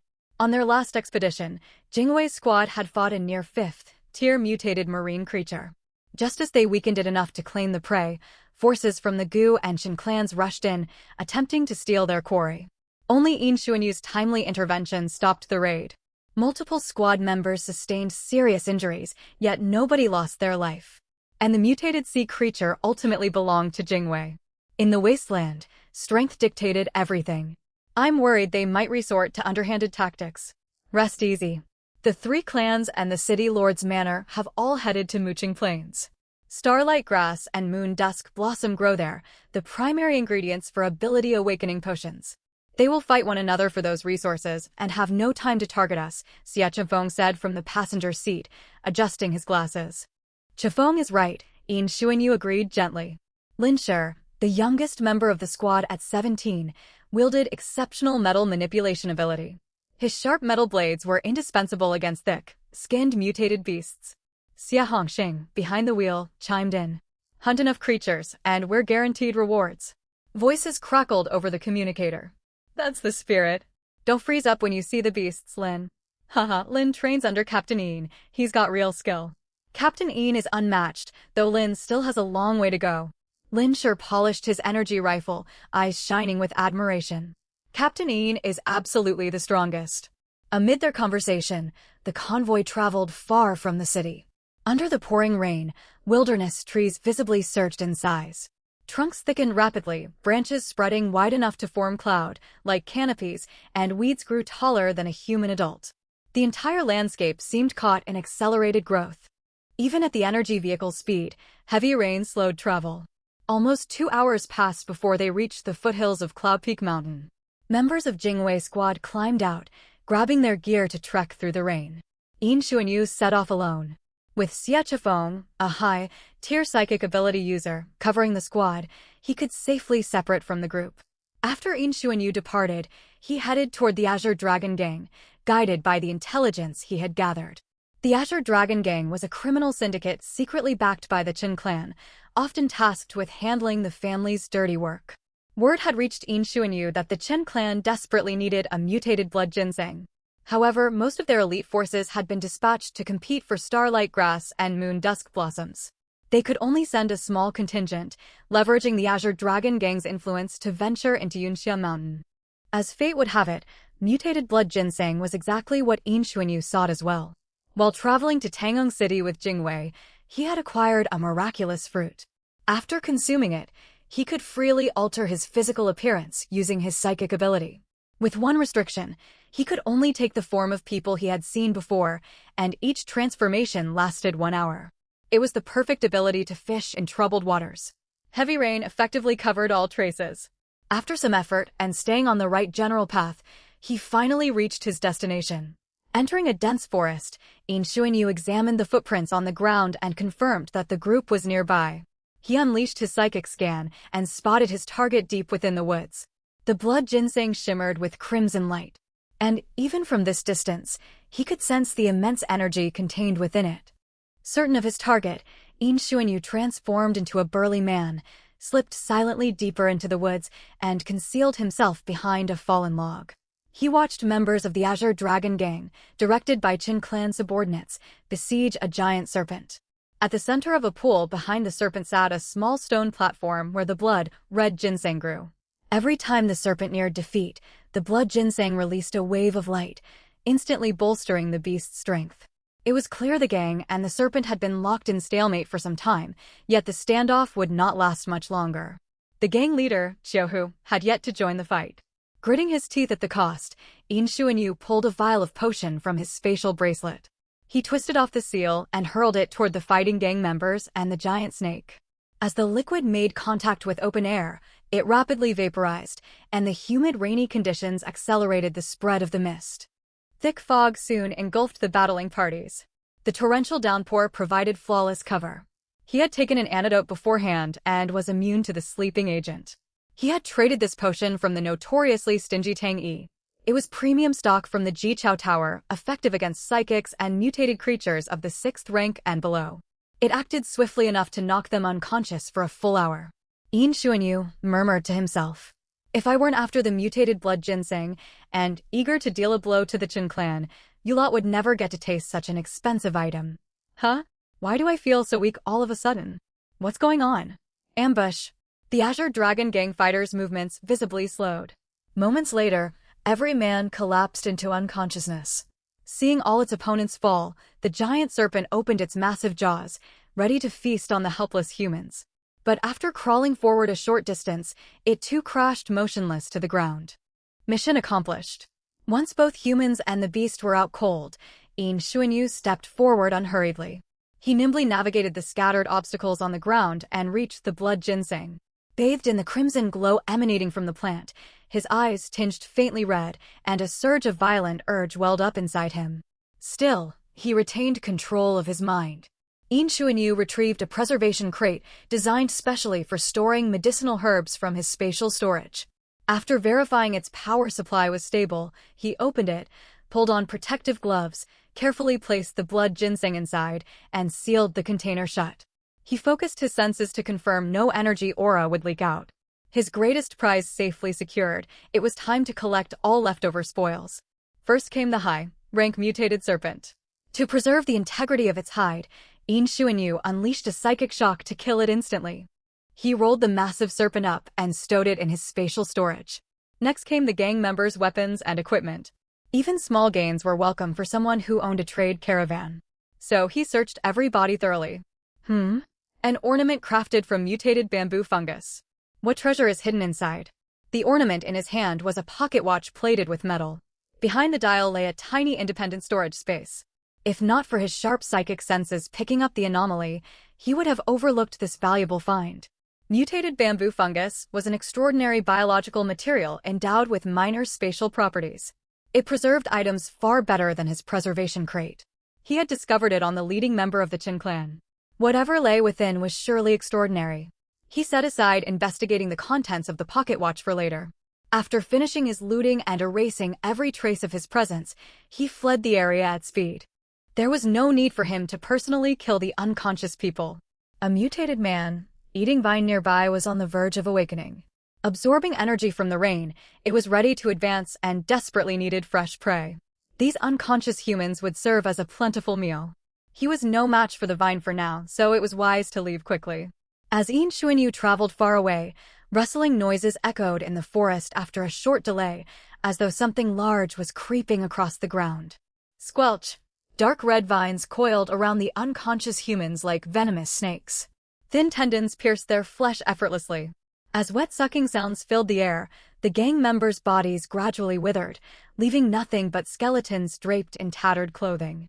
Once sated, the vine retreated with writhing branches, and silence returned to the woodland, broken only by the steady patter of rainfall. A common weed swayed gently in the breeze. With some free time on her hands, Ji grew curious about the energy value of the crystal shards she possessed. After a moment's hesitation, she decided testing one crystal would be harmless, rather than scanning 8 or 10 at once. She picked the crystal harvested from a mutated Chinese tune blossom. She scanned it with her wrist terminal, and the display lit up. Common type grade 1 blossom crystal, energy value, 498. Not bad. It could be exchanged for roughly 500 points. Crystals were classified according to energy readings, 1 to 1,000 units, grade 1, 1,001 to 2,000 units, grade 2, 2,001 to 3,000 units, grade 3, 3001 to 4,000 units, grade 4, 4001 to 5,000 units, grade 5, 5001 to 6,000 units, grade 6, 6001 to 7,000 units, grade 7, 7001 to 8,000 units, grade 8, 8001 to 9,000 units, grade 9. Rumor spoke of legendary grade 10 crystals containing more than 9,000 energy units. Of course, market prices fluctuated based on crystal varieties. Rare special crystals could command immense value even at lower grades. She tallied up her accumulated points. Excluding the crystals, she still needed half as many more to afford an underwater radiation-proof suit. She checked the weather forecast for tomorrow. It would be clear. The recent downpour was an energy rain, so huge crowds would venture outside the city at first light. No one wanted to miss this rare window where food was abundant and travel relatively safe. It was time to prepare dinner. She resolved to cook a proper feast. She chopped up the remaining half block of meat, mixed it with chopped wild vegetables, added a pinch of salt and oil, and kneaded the filling thoroughly. Next, she carefully scooped half a bowl of flour. Unlike refined flour from the pre-apocalyptic supermarkets, this batch contained wheat bran and ground grass seeds. Even so, a 3-jean sack had cost her 75 points. She had regretted the purchase the moment she paid. But there was no use complaining. She mixed the flour with water and kneaded it into dough. Since she planned to make pan-fried flatbread, she skipped fermentation. She divided the dough into 4 portions, stuffed each with filling and pressed them into round patties, setting them aside. She then took mutated freshwater mussel meat out of her spatial storage and sliced it thinly. Once all ingredients were ready, she lit the stove and poured in oil. She fried the patties first, though her pan was small and could only fit 2 at a time. The meat patties turned golden brown on both sides. She transferred them onto a plate and, using the leftover oil in the pan, fried the mussel slices. She poured in hot water once they seared. When the broth turned milky white, she tossed in wild vegetables. Once everything was cooked, she portioned the meal into clean containers. Her dinner consisted of half a meat patty and a bowl of mussel soup.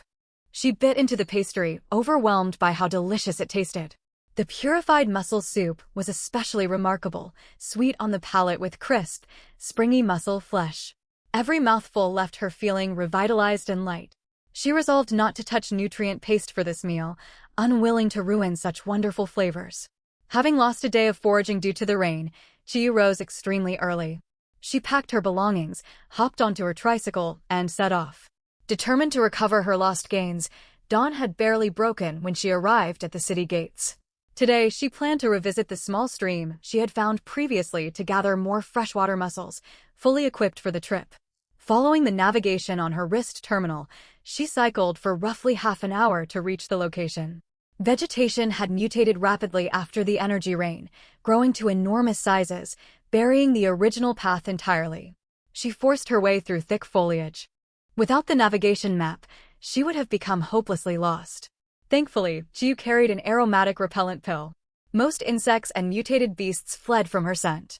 Still, the surroundings were unnervingly quiet, devoid of birdsong or insect chirps. Staring at the river before her, Jiu's eyes widened in shock. Only 2 days had passed, yet the landscape had transformed drastically. The stream, which had previously only reached her calves, now rose to chest height and had doubled in width. Thanks to the freshwater mussels living within it, the water remained clear enough to see stones on the riverbed. She parked her tricycle. knowing countless survivors would venture outside today and to avoid trouble. She cleared space at the bottom of her spatial storage and stowed the vehicle away. Fortunately, the tricycle was compact with a cargo compartment. With her transport secured, she grabbed a fishing net and stood on the riverbank. After observing for a while, she spotted mussels, fish, shrimp, and river snails in the water. The fish resembled crucian carp but grew as thick as human thighs. Shrimp reached the size of human heads, and the snails were as large as open palms. Time to start harvesting. She locked onto a patterned mussel. She stood steady and stretched out her net, only to discover the pole was too short. She knelt down instead. Her purification ability protected her from aquatic radiation, so she plunged her arm straight into the water. When the net touched the riverbed up to her forearm, she trapped the mussel. She hauled the net upward and slammed the mussel onto a rock on the shore. She repeated the process until she had pulled dozens of mussels, clearing all visible specimens in this stretch of stream. Staring at her haul, Chiyu felt a surge of excitement.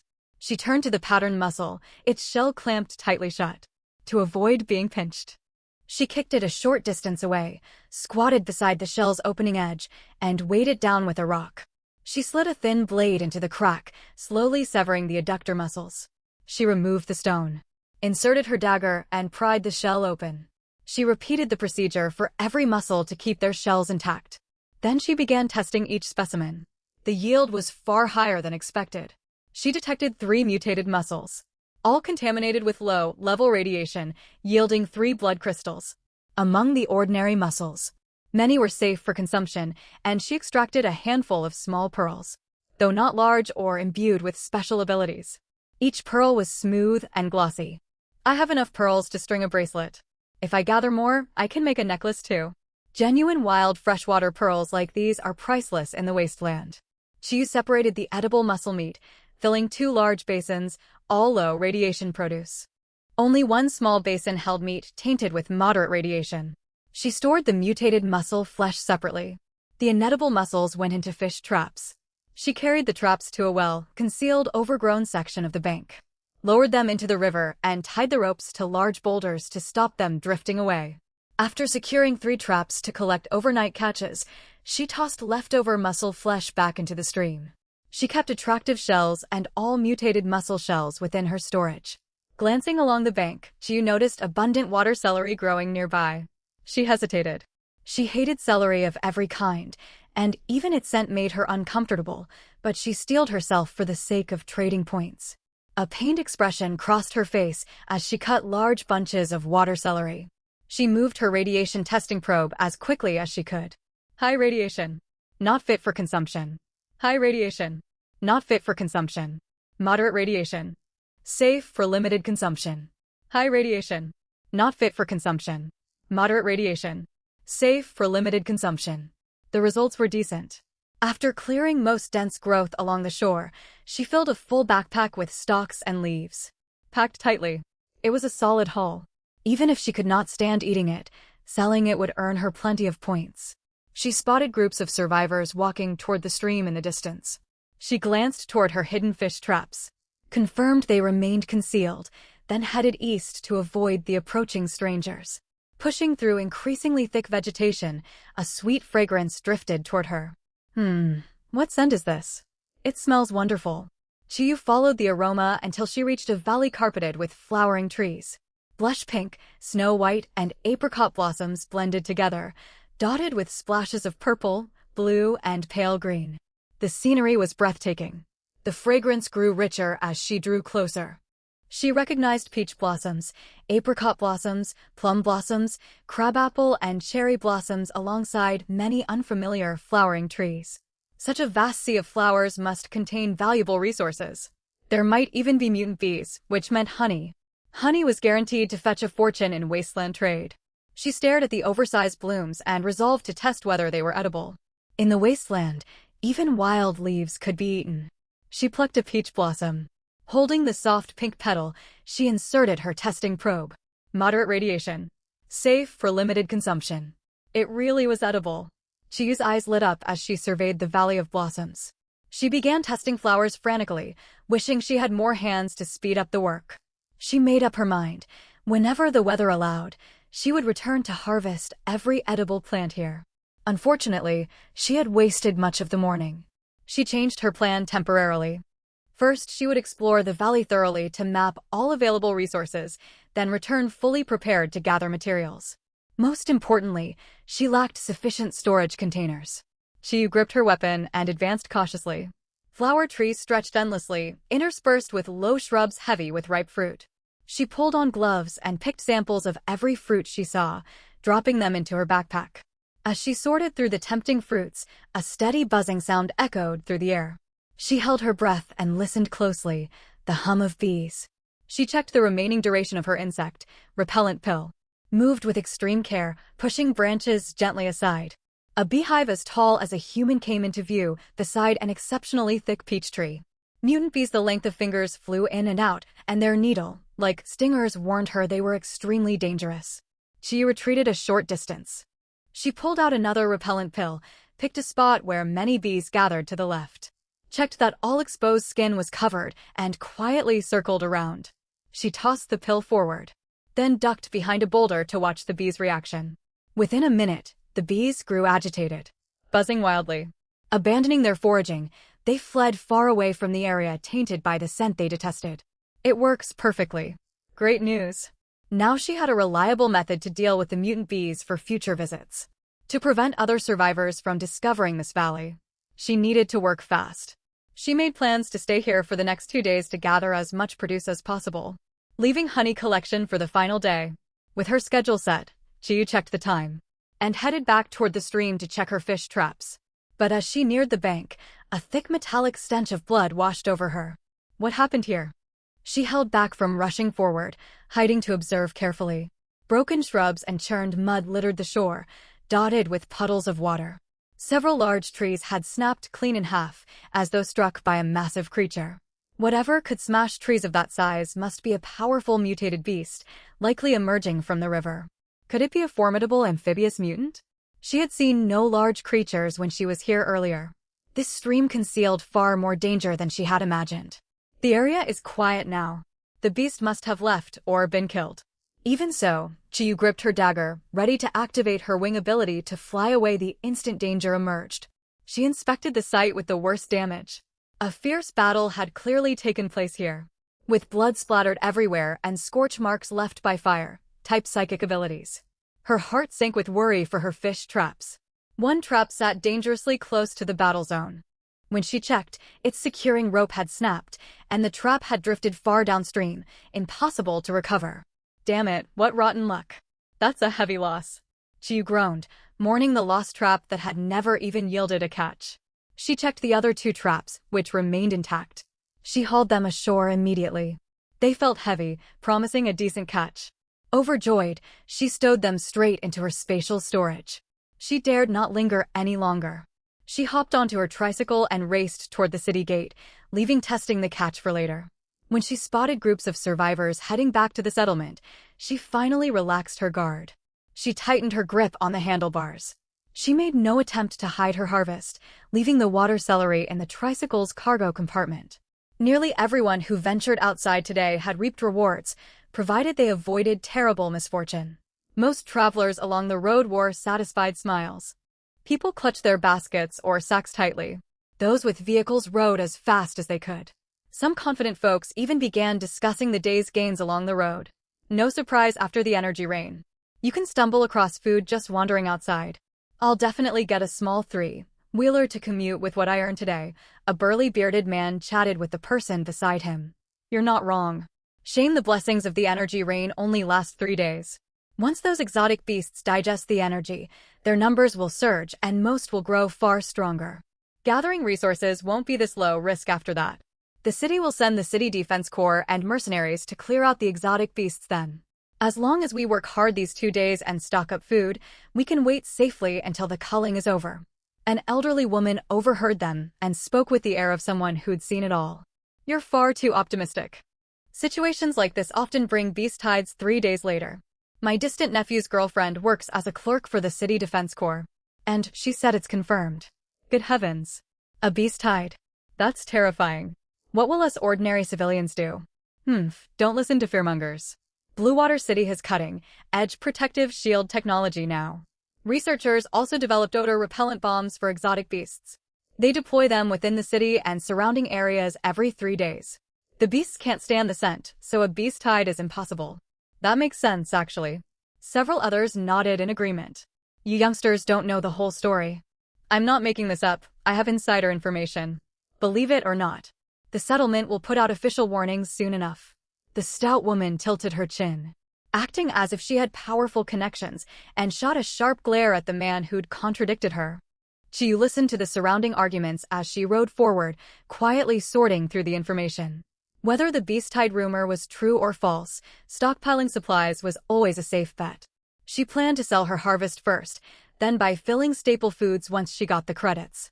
Her home was already stocked with plenty of leafy greens, and she needed more nutrient fluid. It tasted awful, but it was convenient. Having made up her mind, Chiyu skipped going straight home. After entering the city, she headed directly to the recycling station. A long queue had already formed, so she hurried to join it. Clearly, everyone had reaped plentiful gains today. She hoped the buyback prices wouldn't drop. Anticipating the crowd, the city had opened multiple acquisition windows. Less than 20 minutes later, it was her turn. She wasted no time dumping all the water parsley from her basket onto the conveyor belt, separating it into 2 piles. A large scanner swept over the vegetation. Beep, low, radiation water parsley, 8 gene. Moderate, radiation water parsley, 13 gene. The station attendant, a kind-faced young woman, smiled gently at her. 21 gene total. 16 credits for low radiation produce. 5 credits for moderate radiation. Selling all of it. All of it. Very well. Credits transferred to your wrist terminal. She swiped her wristwatch against the POS style device. 193 credits were deposited into her account. She stowed the empty basket in her vehicle's cargo compartment and rushed toward the settlement market. By the time she left the market, she'd spent nearly all her newly earned credits, yet she returned with satisfactory supplies. 3 gene of flour, 8 large potatoes, and a bottle of chili salt. For days, her meals had lacked flavor. She craved spice desperately. She'd reluctantly spent 20 credits on the small seasoning bottle, which was ridiculously expensive. When she arrived home, she realized she'd forgotten the nutrient fluid. She headed to Old Lee's general store once more, purchasing 10 units of short, dated fluid alongside 5 woven bamboo baskets. The purchases cost her another 23 credits. Staring at her shrinking credit balance, Chiyu swore she wouldn't spend another credit tomorrow. She stored all the supplies in the kitchen to prepare for stockpiling over the next 2 days. She took out everything non-essential from her spatial storage. These past few days confirmed the inner city remained secure, with theft rarely occurring. She'd only drunk 1 nutrient fluid that morning to save supplies. After a full day of labor, overwhelming hunger gnawed at her. She pulled a pre-made pancake from her storage space. Still warm. She bit into it slowly, sipping water between mouthfuls, yet finished it before she could properly taste it. Still famished, she ate 2 more pancakes to feel full. Having a storage space that kept food fresh was such a blessing. The more Chiyu used her superpower, the larger her appetite grew. Food was scarce in this wasteland, and now she needed more to sustain herself. She had to keep gathering provisions. After dinner, Chiyu hurried to the bathroom to wash herself and dry her hair. She scrubbed her dirty clothes using her bathwater, rinsed them twice in the yard, and hung them out to dry. Once chores were finished, she began her daily routine. 1 hour of reading first, then practicing her new superpowers. When her energy was exhausted, she trained her physical strength. By bedtime, her hair was dry. She lay down and fell asleep instantly. She used to be a habitual night owl back in her old world. Here, she spent every day scavenging and gathering outside, followed by evening training. Each night, she slept as soundly as an infant. She rose early again the next morning and set off straight for the valley. Worried about being tracked, she moved cautiously, holding her breath.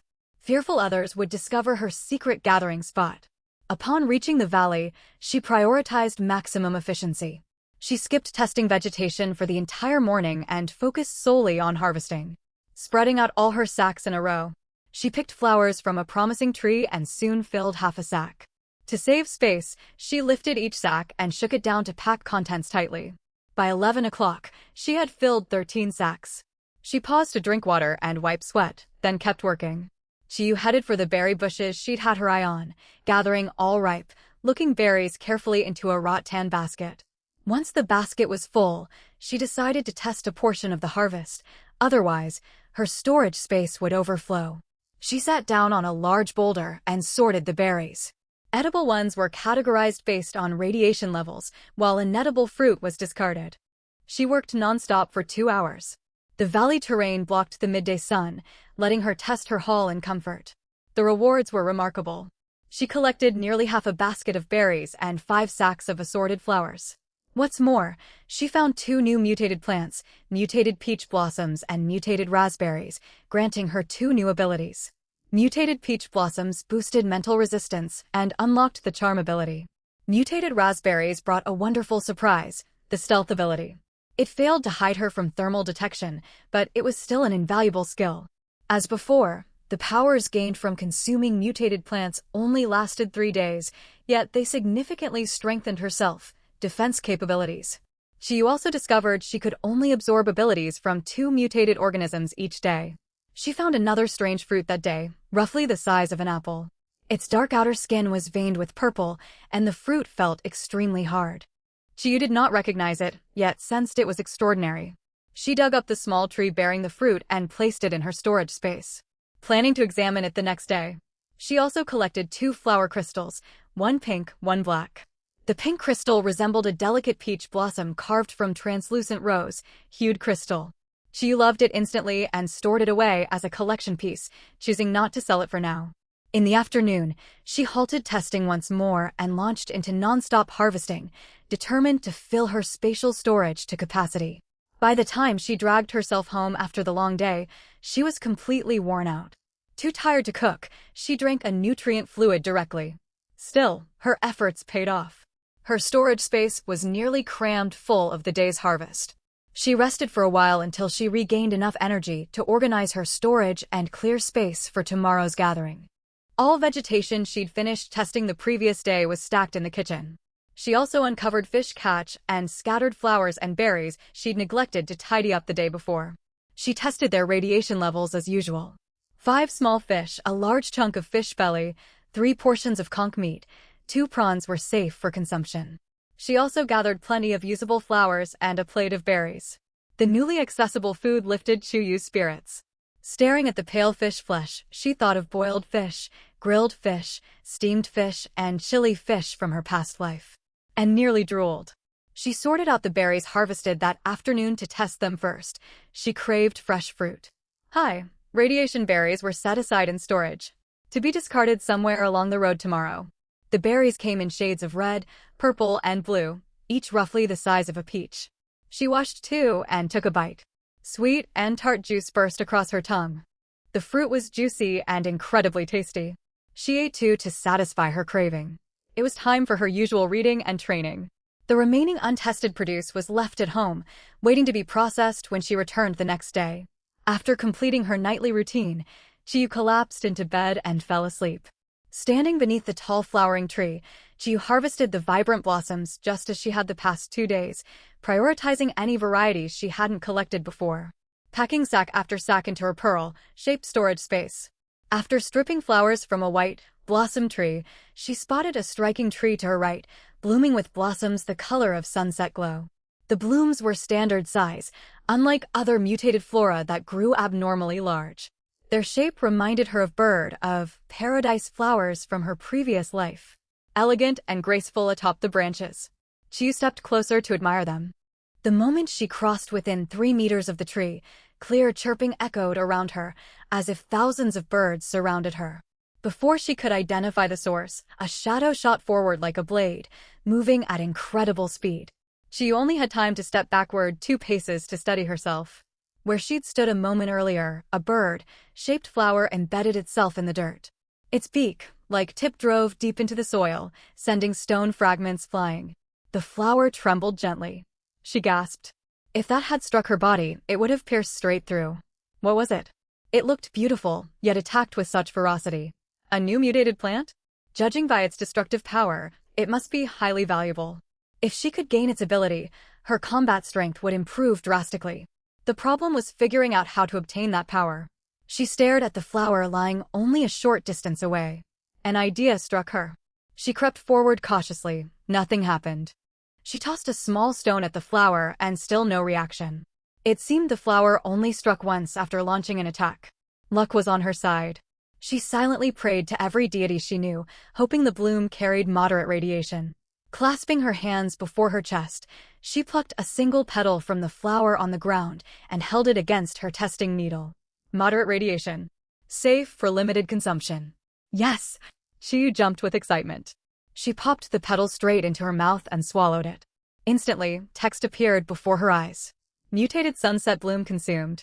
Ability: Thousand Blossom Flight acquired. Duration: 3 days. Sunset bloom tree. After absorbing massive quantities of rain energy, it absorbs lingering sunset radiance and evolves into a mid-tier mutated plant. It possesses territorial instincts. Any flower or leaf on the tree will launch like a dart when unfamiliar creatures step within 3 meters of its trunk. When attacking, the plant matter hardens to metal toughness and sharpness. 1 second after impact, it reverts to its original form. Sunset orbs growing on the tree can boost resistance against solar radiation when consumed. Could this be the Thousand Blossom Flight I imagined? She couldn't wait to test it.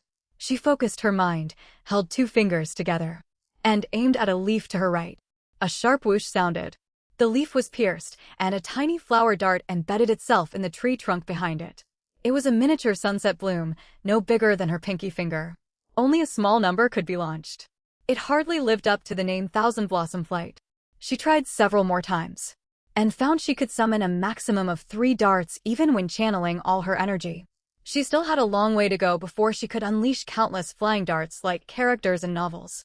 Still, she remained optimistic. Her ability would likely produce more projectiles once upgraded. Even as it stood, she finally had a ranged attack, and was no longer a weakling. After satisfying her urge to test her new dart skills, she walked toward the sunset bloom tree. Having eaten its petal, the tree would no longer attack her. Thinking back to the incident, she recalled harvesting other mutated plants without facing such threats. Perhaps it came down to tier. This sunset bloom tree was mid-tier, granting it territorial awareness. She made a mental note to exercise extra caution during future harvests. She sensed the flower crystal's location. It was not among the roots. Hidden inside an unremarkable burl on a branching limb. Sneaky thing. It was well concealed, yet no match for Chiyu. She pried open the bark easily with her dagger and extracted the crystal. The sunset bloom crystal differed greatly from all others she'd collected. Instead of a simple 5-petal shape, it formed a full double bloom. Its color resembled a slice of sunset captured within the crystal, with swirling cloud-like textures visible upon close inspection. Clearly, it was far higher grade than any crystal she owned before. She resolved to test every flower and leaf on the tree before leaving. Such high-grade flora was far more valuable than ordinary mutated plants. She left behind a few low to moderate radiation blooms and discarded all highly radiation plant matter, harvesting everything else. She hoped to observe the effects of fully ripe sunset orbs in the future. She encountered no more new mutated plants afterward, though she gathered several sacks of unfamiliar flowers and multiple varieties of medicinal herbs. Sichuan Paris for snake venom, Japanese thistle to stop bleeding, toxic Pinellia, Eupatorium for colds, and nourishing Dendrobium. The Dendrobium grew on steep cliffs lining the valley, in positions inaccessible to most people. Chiyu activated her winged ability to fly up and collect them. Midday had passed, and it was time to harvest the beehive she'd been eyeing for a long time. She zipped up her clothing, pulled on gloves, and made sure every inch of her skin was covered. She retrieved combustible material soaked in a mixture of mutated Chinese tune sap and seaweed extract, gathered dry branches, and walked toward the beehive. Swarms of bees flew in and out.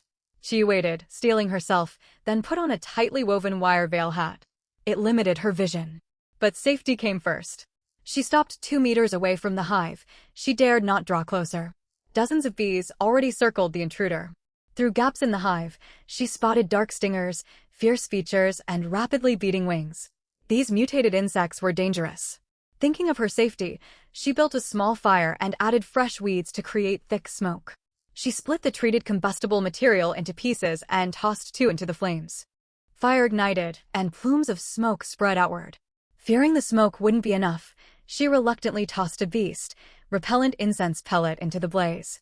She retreated behind a tree and waited. Soon, more bees poured out of the hive, buzzing frantically as the smoke disturbed them. The repellent incense took effect as the smoke spread. Many bees fell from the air, overwhelmed by the scent. Most fled far away. When no new bees emerged from the hive, she seized the chance to rush forward. She pulled out a large plastic bucket and cut into the honeycomb with a long kitchen knife. She worked quickly, cutting boldly without worrying about waste. She harvested 3/4 of the honeycomb and stored it in her spatial storage. Before retreating immediately.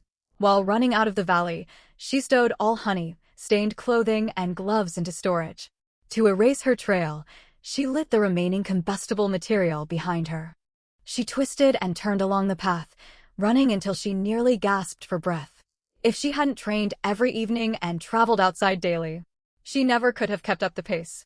Huff, huff. As she sprinted, she noticed the buzzing sound that had followed her vanished.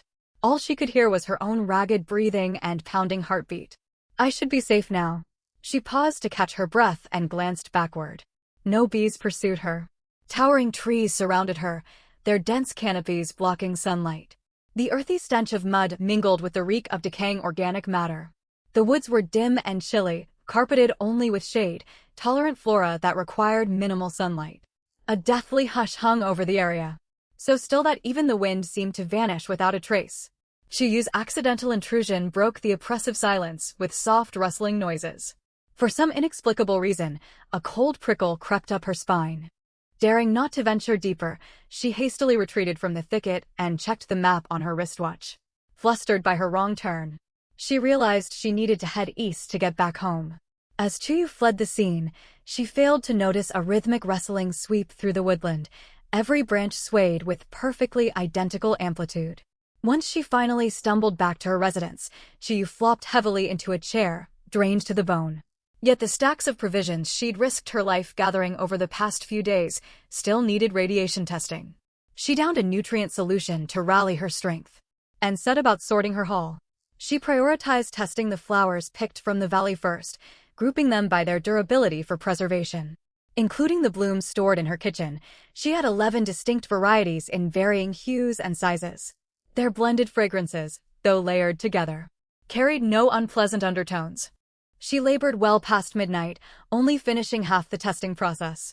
Fortunately, the edible ratio was markedly higher than her previous harvests. She resolved to tackle the remainder the next day. Aching all over, she stuck to her nightly routine, a full body stretch followed by a thorough wash. She collapsed onto her bed the second her head hit the pillow, utterly exhausted. Sleep claimed her instantly, and soft snores soon escaped her lips. When dawn's faint glow seeped through the windows, her internal clock roused her awake. Her eyes remained shut for a moment, but thoughts of the unprocessed supplies forced her to drag herself out of bed. While brushing her teeth, she mulled over current conditions. The energy rain's benign blessing period had ended, leaving wild fauna and flora outside the city growing increasingly active and hazardous. Combined with unsettling rumors she'd heard circulating, she resolved to stay indoors for safety and sort through her stockpile at her leisure. She had subsisted solely on nutrient paste for nearly 2 full days and craved a proper meal for breakfast. Digging through her spatial storage, she retrieved a fish she'd caught earlier, sliced off a chunk roughly the size of her palm, cleaned the flesh in the kitchen sink, and cut it into thin fillets. She seasoned the fish slices with a pungent white tuber she'd foraged, a root with a flavor remarkably similar to ginger, and set the seasoned fish aside. From the kitchen cabinet, she fetched a small portion of stored rice, rinsed it meticulously, added measured water, and simmered it over low heat into congee. As she waited for the porridge to cook, Chu settled on a small stool and resumed testing the batch of flowers. Staring at their vivid petals, she thought of flour cakes, Sephora rice, osmanthus jam, and other delicacies, planning to craft some homemade treats with her surplus blooms later. Once the rice grains burst open and the porridge thickened into a creamy consistency, she dropped the thin fish fillets into the pot. They cooked through in seconds. She seasoned the congee with a pinch of salt before ladling it into a bowl to cool on the dining table. Using a second pan on the stove, she quickly blanched crisp wild vegetables, tossed them with chili and salt, crushed the ginger, like tuber, and poured scalding hot oil over the mixture to make a zesty side dish for the porridge. Chiyu sat down at the table, her stomach growling loudly. Drawn in by the savory aroma of fish congee, she ate greedily, alternating spoonfuls of warm porridge and bites of the seasoned greens.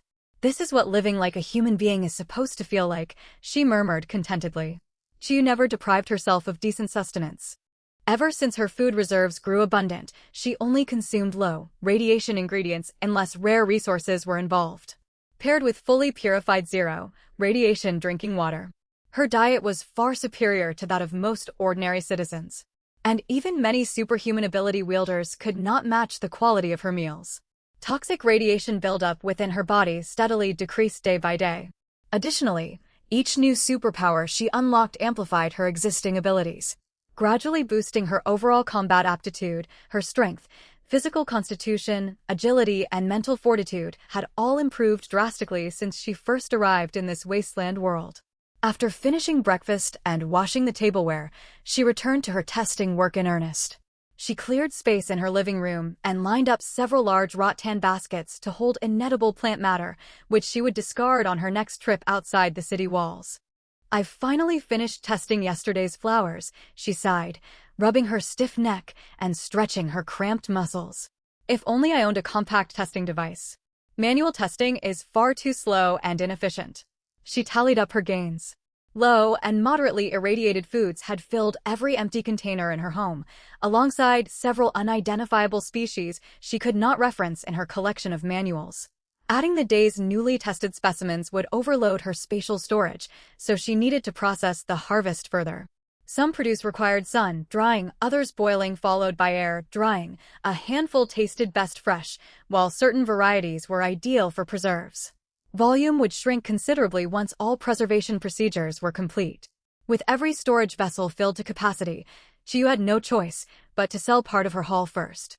Her current stockpile was enough to feed herself for an entire month, so she opted to offload all moderately irradiated goods and keep only low radiation provisions for personal use. Selling the mid-radiation materials alone would free up ample storage space. The energy rain blessing period had yielded an impressive bounty, greatly easing the food shortage crisis plaguing the start of spring. Having made up her mind, she packed all moderately irradiated flowers into her spatial pearl and headed outdoors. Her 2-square-meter spatial pocket was crammed full aside from a single chunk of beehive stored within it. To avoid drawing unwanted attention from selling bulk goods at once, she chose to trade at the Eastern District Free Market. Chiyu prepared an elaborate disguise for the outing. She padded out her figure to look stockier, broadened her shoulders with inserts, and added lifts inside her shoes to alter her height. She darkened her skin tone, thickened and roughened her eyebrows with makeup, covered most of her face with a mask, and coated her skin in juice pressed from a foul-smelling herb.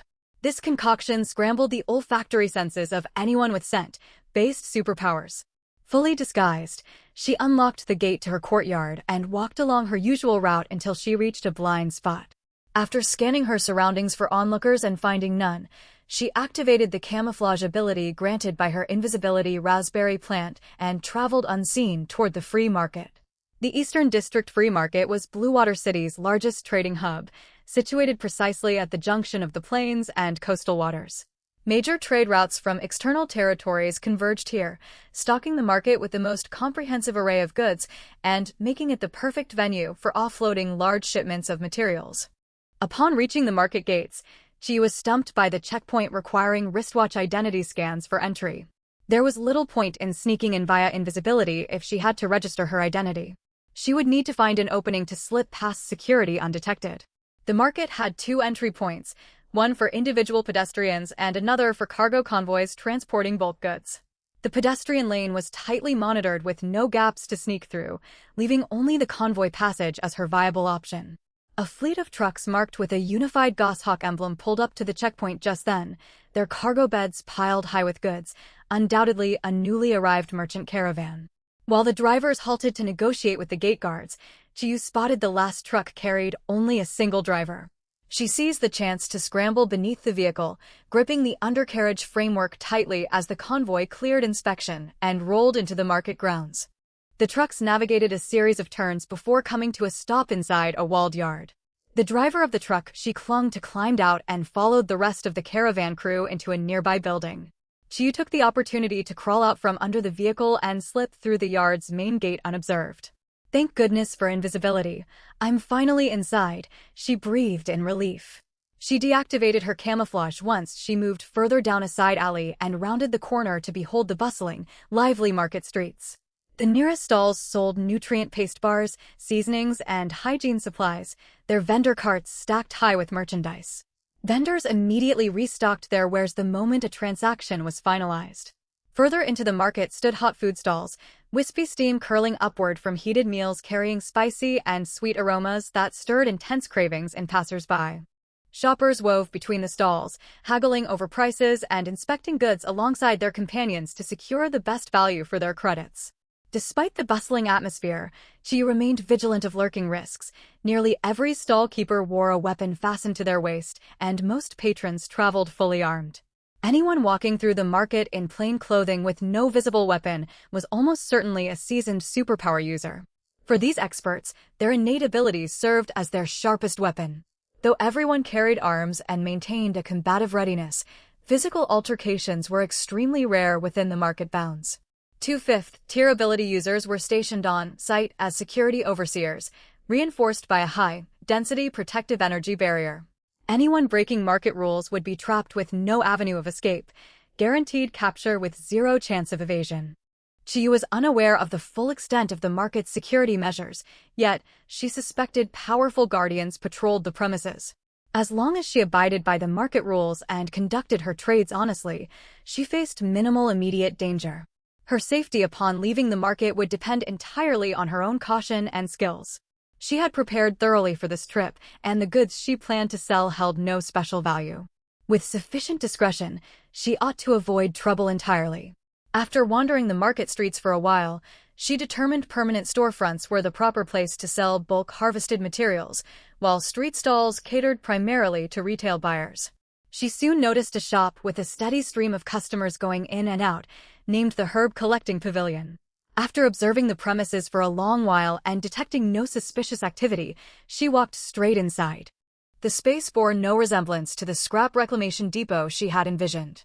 A large central digital screen displayed real-time purchase and resale prices for all materials traded within the shop.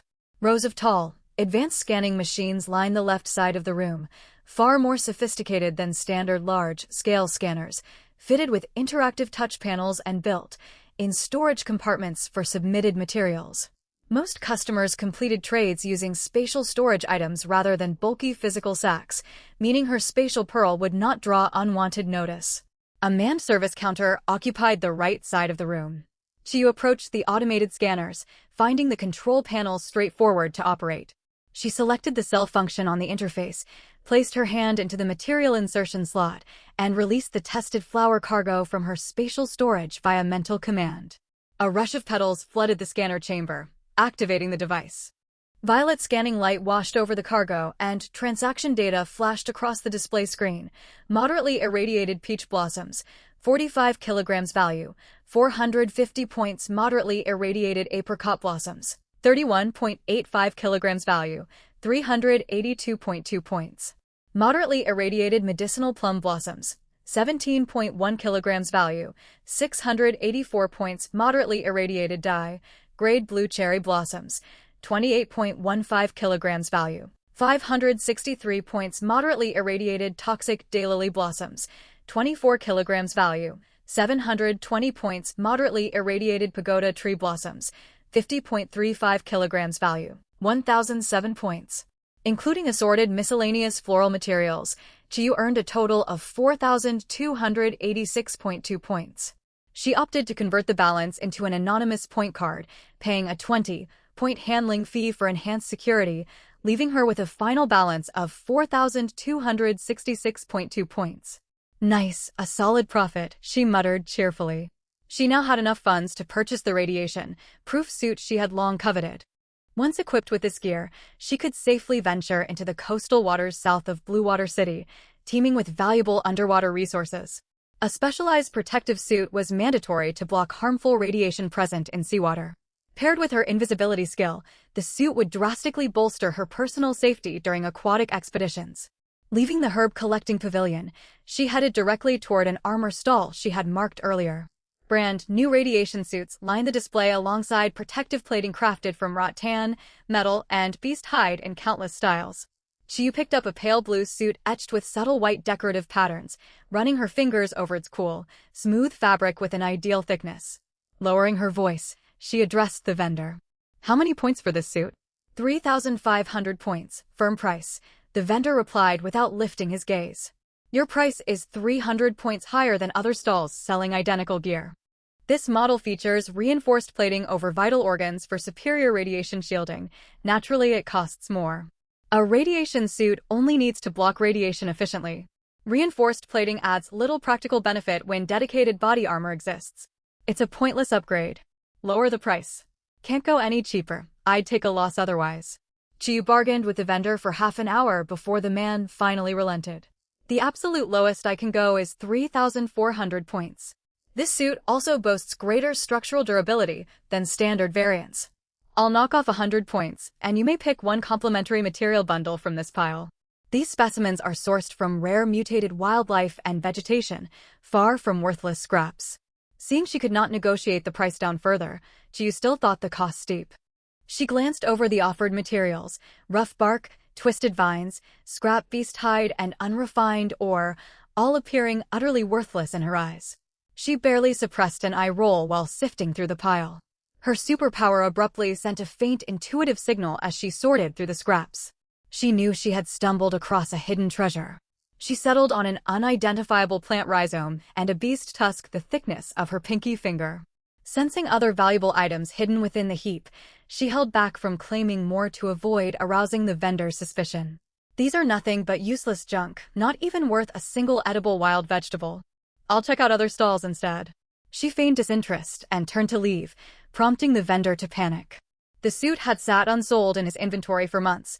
Buyers seeking high, performance protective gear overlooked it due to its inflated asking price, and she was his first serious potential customer in ages. "Take all these materials free of charge if you buy the suit," the vendor offered hastily, caring little for the valueless scraps anyway. "Very well, I'll complete the transaction," Chiyu replied with a reluctant demeanor. With her new radiation suit secured, she decided to upgrade her personal weaponry while still in the market. A single dagger was insufficient for self-defense. She wondered what kinds of new superpowers she might absorb from mutated creatures. Any ability that boosted her survival odds being invaluable.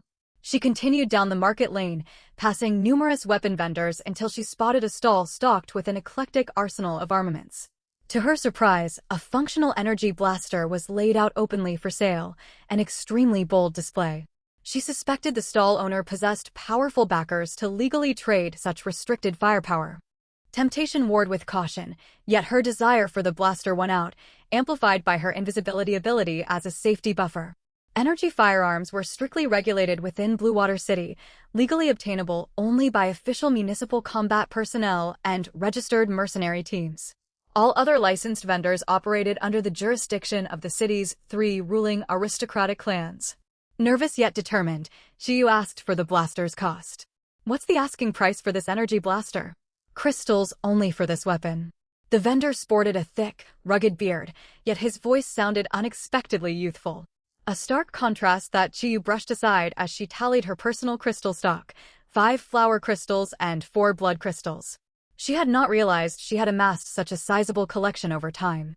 "What crystal exchange rate do you use? Are specific crystal types required for payment?" The vendor looked mildly surprised by her question.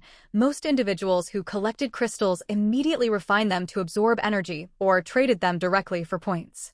Unprocessed crystals contained volatile primal energy that gradually corroded the holder's mental stability over time, and standard spatial pouches could not fully isolate this harmful radiation. Assuming Chiyu had only recently obtained the crystals, the vendor, Tang Yi, decided not to press for details. A single blaster costs crystals with a total energy value equivalent to 6,000 points. Chiyu pulled out her entire crystal hoard, wincing at the prospect of spending every last one of her hard-earned crystals on the firearm. "Do you have a portable energy detector to measure the crystal values here?" Tang Yi promptly retrieved a handheld detector upon confirming Qiyu actually owned crystals, testing each sample openly before her eyes. Level 3 Flower Crystal, 3,567 energy units. Level 2 Blood Crystal, 2,894 energy units. Remaining level 1 crystals register at 498, 221, 138, 346, 578, 468, and 357 energy units respectively. Not bad stock. That level 2 blood crystal paired with the level 3 flower crystal stands out, and your level 1 samples carry strong baseline energy readings. 3 of these flower crystals possess elemental attributes, so I can assign them a higher valuation. Curious you never purged the volatile energy from these crystals. Regardless, your crystal quality is excellent. I'll accept just the level 3 flower crystal as full payment for the blaster. Do we have a deal?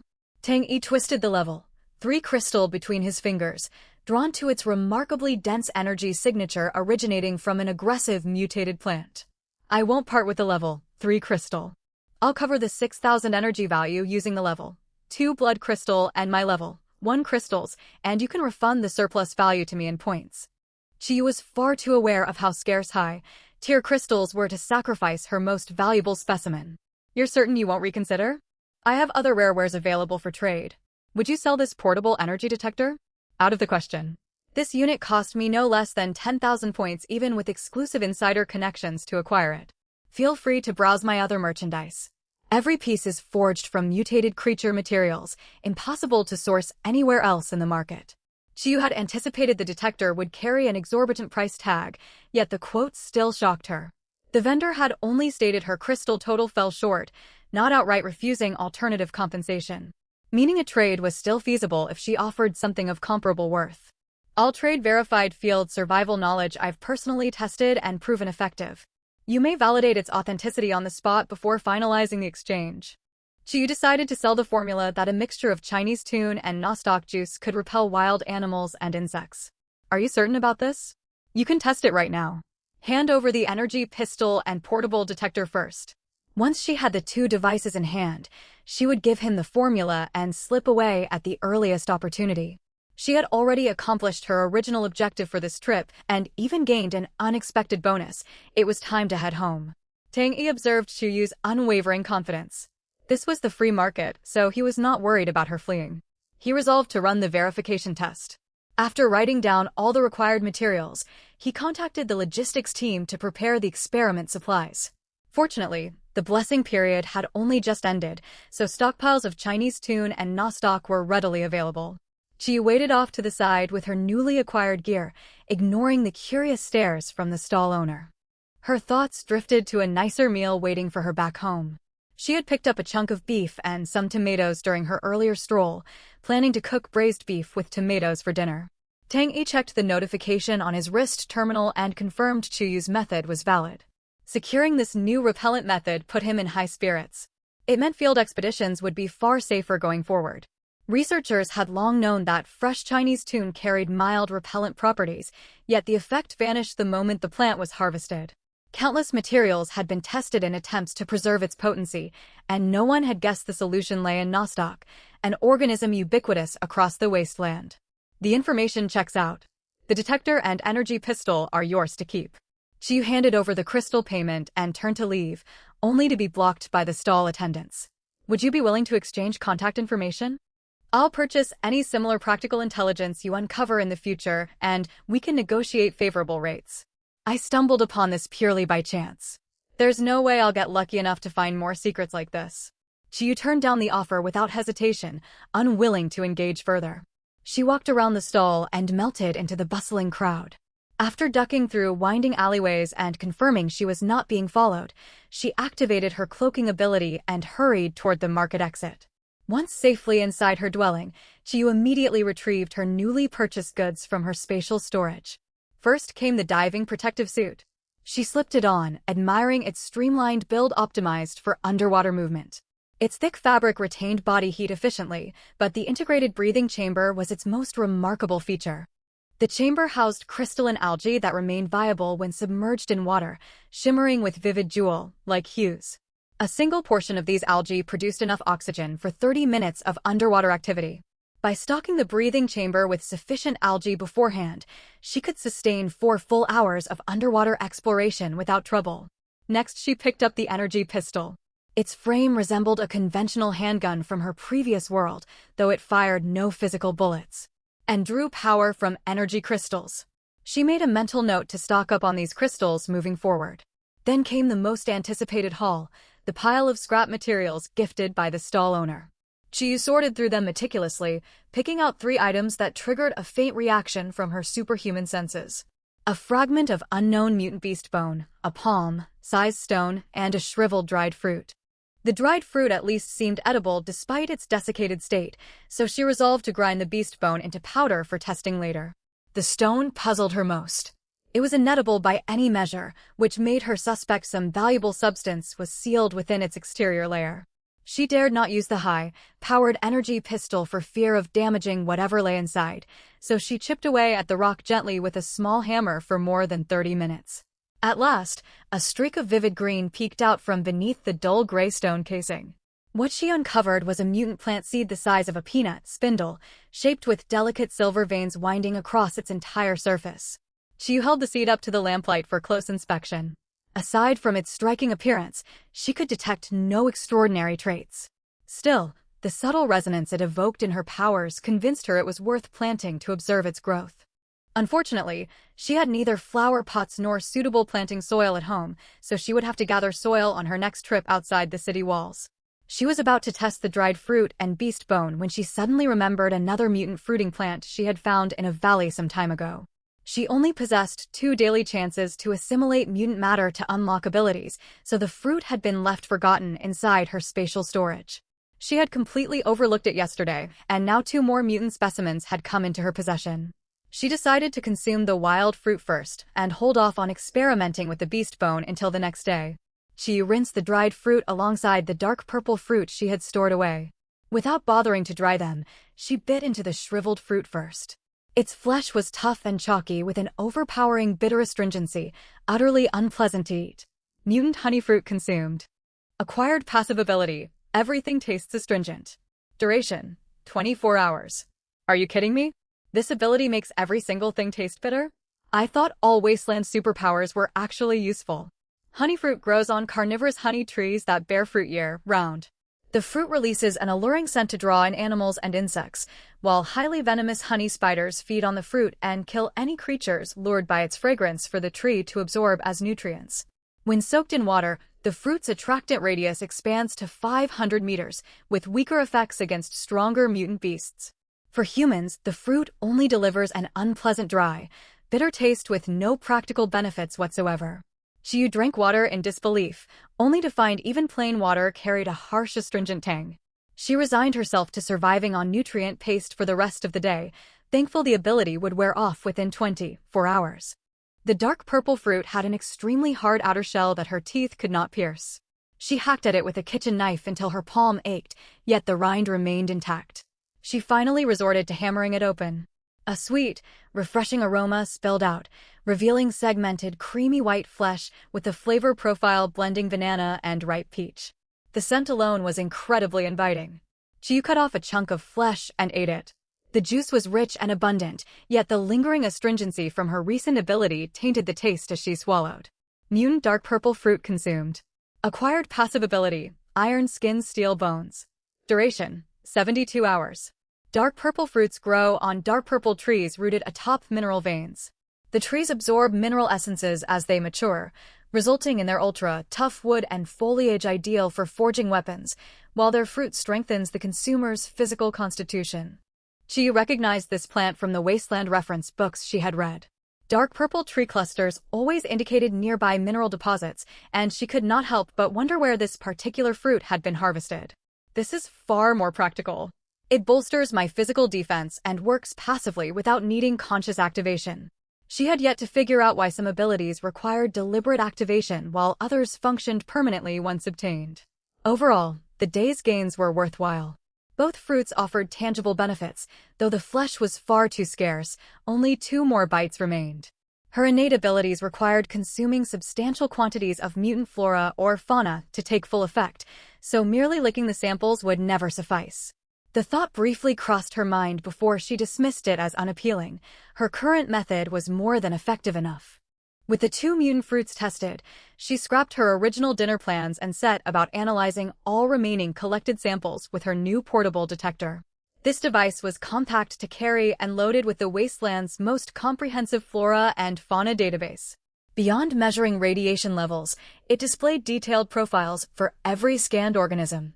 She had confirmed prior purchase that the detector could not be tracked by city authorities like her official wrist terminal, drastically boosting her data gathering efficiency. By 9 o'clock that evening, Chiu had finished scanning all food supplies in her storage: 308 gene of moderately radioactive wild flowers, 325 gene of low radiation flowers, 246 gene of moderately radioactive berries, and 87 gene of low radiation berries. She also had roughly 20 gene of viable medicinal plants she had foraged previously. The rest carried dangerously high radiation levels. She planned to trade the medicinal high radiation plants at the official waste reclamation station and discard the rest outside the city gates. She stowed perishable foods safely inside her spatial storage, then completed her daily physical training regimen.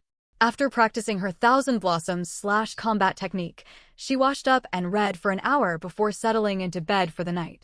She woke before dawn the next morning and rushed straight to the Eastern District Market. She intended to sell all her moderately radioactive materials alongside other surplus goods, exchanging most proceeds for staple foods to build emergency reserves that would sustain her through any unforeseen crises. She snuck into the market by tagging along with a supply convoy as usual. While browsing the stalls, she noticed prices for all food goods had risen sharply. Nearby patrons chattered about mutant beast sightings surging outside the city walls, with mutant rats even appearing on the open plains right beside the city gates. These reports aligned with earlier rumors of an impending beast tide. Though the city administration had sent no official alerts to citizen wrist terminals, the news spurred Chiyu to accelerate her stockpiling efforts. This was precisely why she had ventured into the unregulated free market alone. Food prices would only climb higher if the beast tide arrived, so securing supplies now was critical. Resolute in her goal, she hurried to the grass herb pavilion to sell off her low and moderately radioactive flowers and berries. Unfortunately, market buyback rates for several flower varieties had already dropped, reducing her total payout. More than 500 gene of harvested goods only netted her 6,875 points, saved from being even lower solely by the higher valuation of wild berries. Leaving the pavilion without delay, she headed for a grocery store she had scouted the previous day. She spent the bulk of her earned points purchasing 50 gene each of rice and wheat flour. The moment she stepped out of the shop after paying, staff announced immediate purchase limits. Every customer could only buy a maximum of 20 gene of grain apiece. A chorus of frustrated complaints erupted from the waiting queue. Why are they enforcing purchase limits all of a sudden? We have plenty of points to pay for our food. 20 gene barely lasts a single adult for a month, let alone us ability users. 20 gene of grain could feed an ordinary adult for roughly 30 days, yet it was barely enough to meet the heightened energy demands of anyone with awakened abilities. Ability awakening enhanced physical prowess and granted supernatural skills, but it also drastically accelerated caloric consumption to sustain the body's augmented functions. Chiyu's own appetite had grown steadily since awakening her powers, though she had discovered that eating mutant organic matter reduced her overall energy expenditure. Her current grain reserves would comfortably support her for 3 months on her own.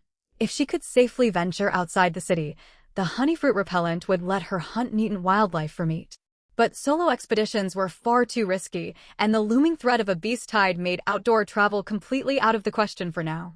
She quickened her pace to blend into the crowd when the reflection from jewelry stall trinkets caught her eye, a familiar hat worn by someone tailing her. She lingered by the stall pretending to admire the ornaments, using the polished metal surfaces to observe the man standing a short distance away. Confirming she was being followed sent a jolt of panic through her system. She forced herself to stay calm instead of running immediately. Scanning her surroundings, an exit lay to her left while a dense network of narrow, sight, obscuring alleyways stretched toward her right. She wandered casually toward the alley district and rounded a corner to find her pursuer had not caught up yet. She activated her cloaking ability and climbed atop stacked wooden crates beside the road, holding her breath to remain undetected. Moments later, her tracker sprinted past her hiding spot. Once he was out of sight, Chiyu stripped off her outer clothes, trousers, and shoes, dumping the discarded garments nearby. She ran barefoot back into the main market district, scattering pieces of her old outfit along different paths to break any scent trails her pursuer might use to track her. She found a secluded nook, soaked an old towel with water from her storage, and scrubbed her hair and every exposed patch of skin thoroughly before tossing the towel away. She then headed straight for the market exit. With damp hair, only lightweight inner clothing, and bare feet, she carefully slipped under the chassis of a convoy vehicle queued to leave through the city gates and clung to the undercarriage, successfully riding out of the eastern district. She had assumed the truck would travel all the way to the northern gate before stopping, but it pulled over midway through the route. Chiyu seized the chance to drop out from beneath the vehicle and fled to safety, silently grateful to the driver for the unexpected stop. The truck bore a crystal graffiti emblem marking it as a vehicle belonging to Brilliant Crystal Caravan. Yin Xuanyu sensed the figure depart from under his truck and glanced into the rearview mirror, seeing nothing but his own pale reflection in the glass. His formidable mental powers still pinpointed the general direction the stowaway had fled from the eastern district. He had initially suspected the trespasser was a spy from a rival faction using cloaking to eavesdrop on confidential plans, never expecting it to be a bold scavenger hitching a free ride on his vehicle.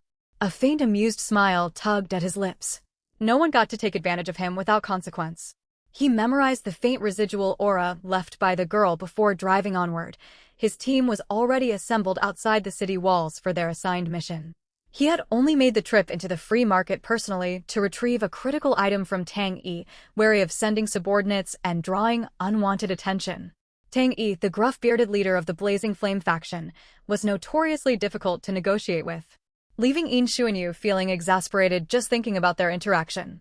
Once the beast-tide crisis was temporarily resolved following this operation, he planned to enter closed-door cultivation.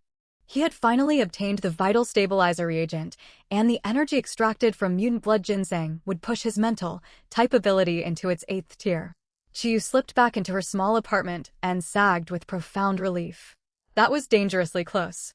Thank goodness I managed to shake my tail. Her disguise had held up well, yet it was clear certain individuals were targeting her for unknown reasons. Could my large bulk grain purchase have drawn unwanted attention? Even if that were the case, she could not afford to stop stockpiling supplies entirely. Independent scavenging always carried inherent risks, though her cloaking and evasion skills had gotten her out of trouble this time, even if the escape had been exhausting.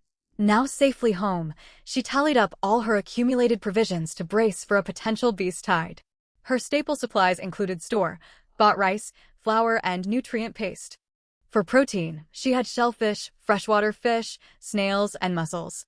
Her vegetable stock consisted of foraged wild greens and edible flowers, with wild berries making up her fruit reserves. She had unwittingly built up a solid stockpile. Nearly all her grain and plant supplies registered low radiation levels, with only her meat stores containing minor traces of mild radiation. A stroke of fortune from the previous energy rain that had cleansed much of the wasteland's toxins. She only regretted failing to find a safe marketplace outlet to process her raw honey during her visit. Honey was far from a common commodity in this world. In her previous life, it was used internally to tonify the body, soothe irritation, detoxify poisons, and topically treat wounds and tissue damage while boosting medicinal compound efficacy. These beneficial properties were amplified exponentially within the wasteland. Honey alleviated symptoms of genetic degradation and mitigated radiation poisoning.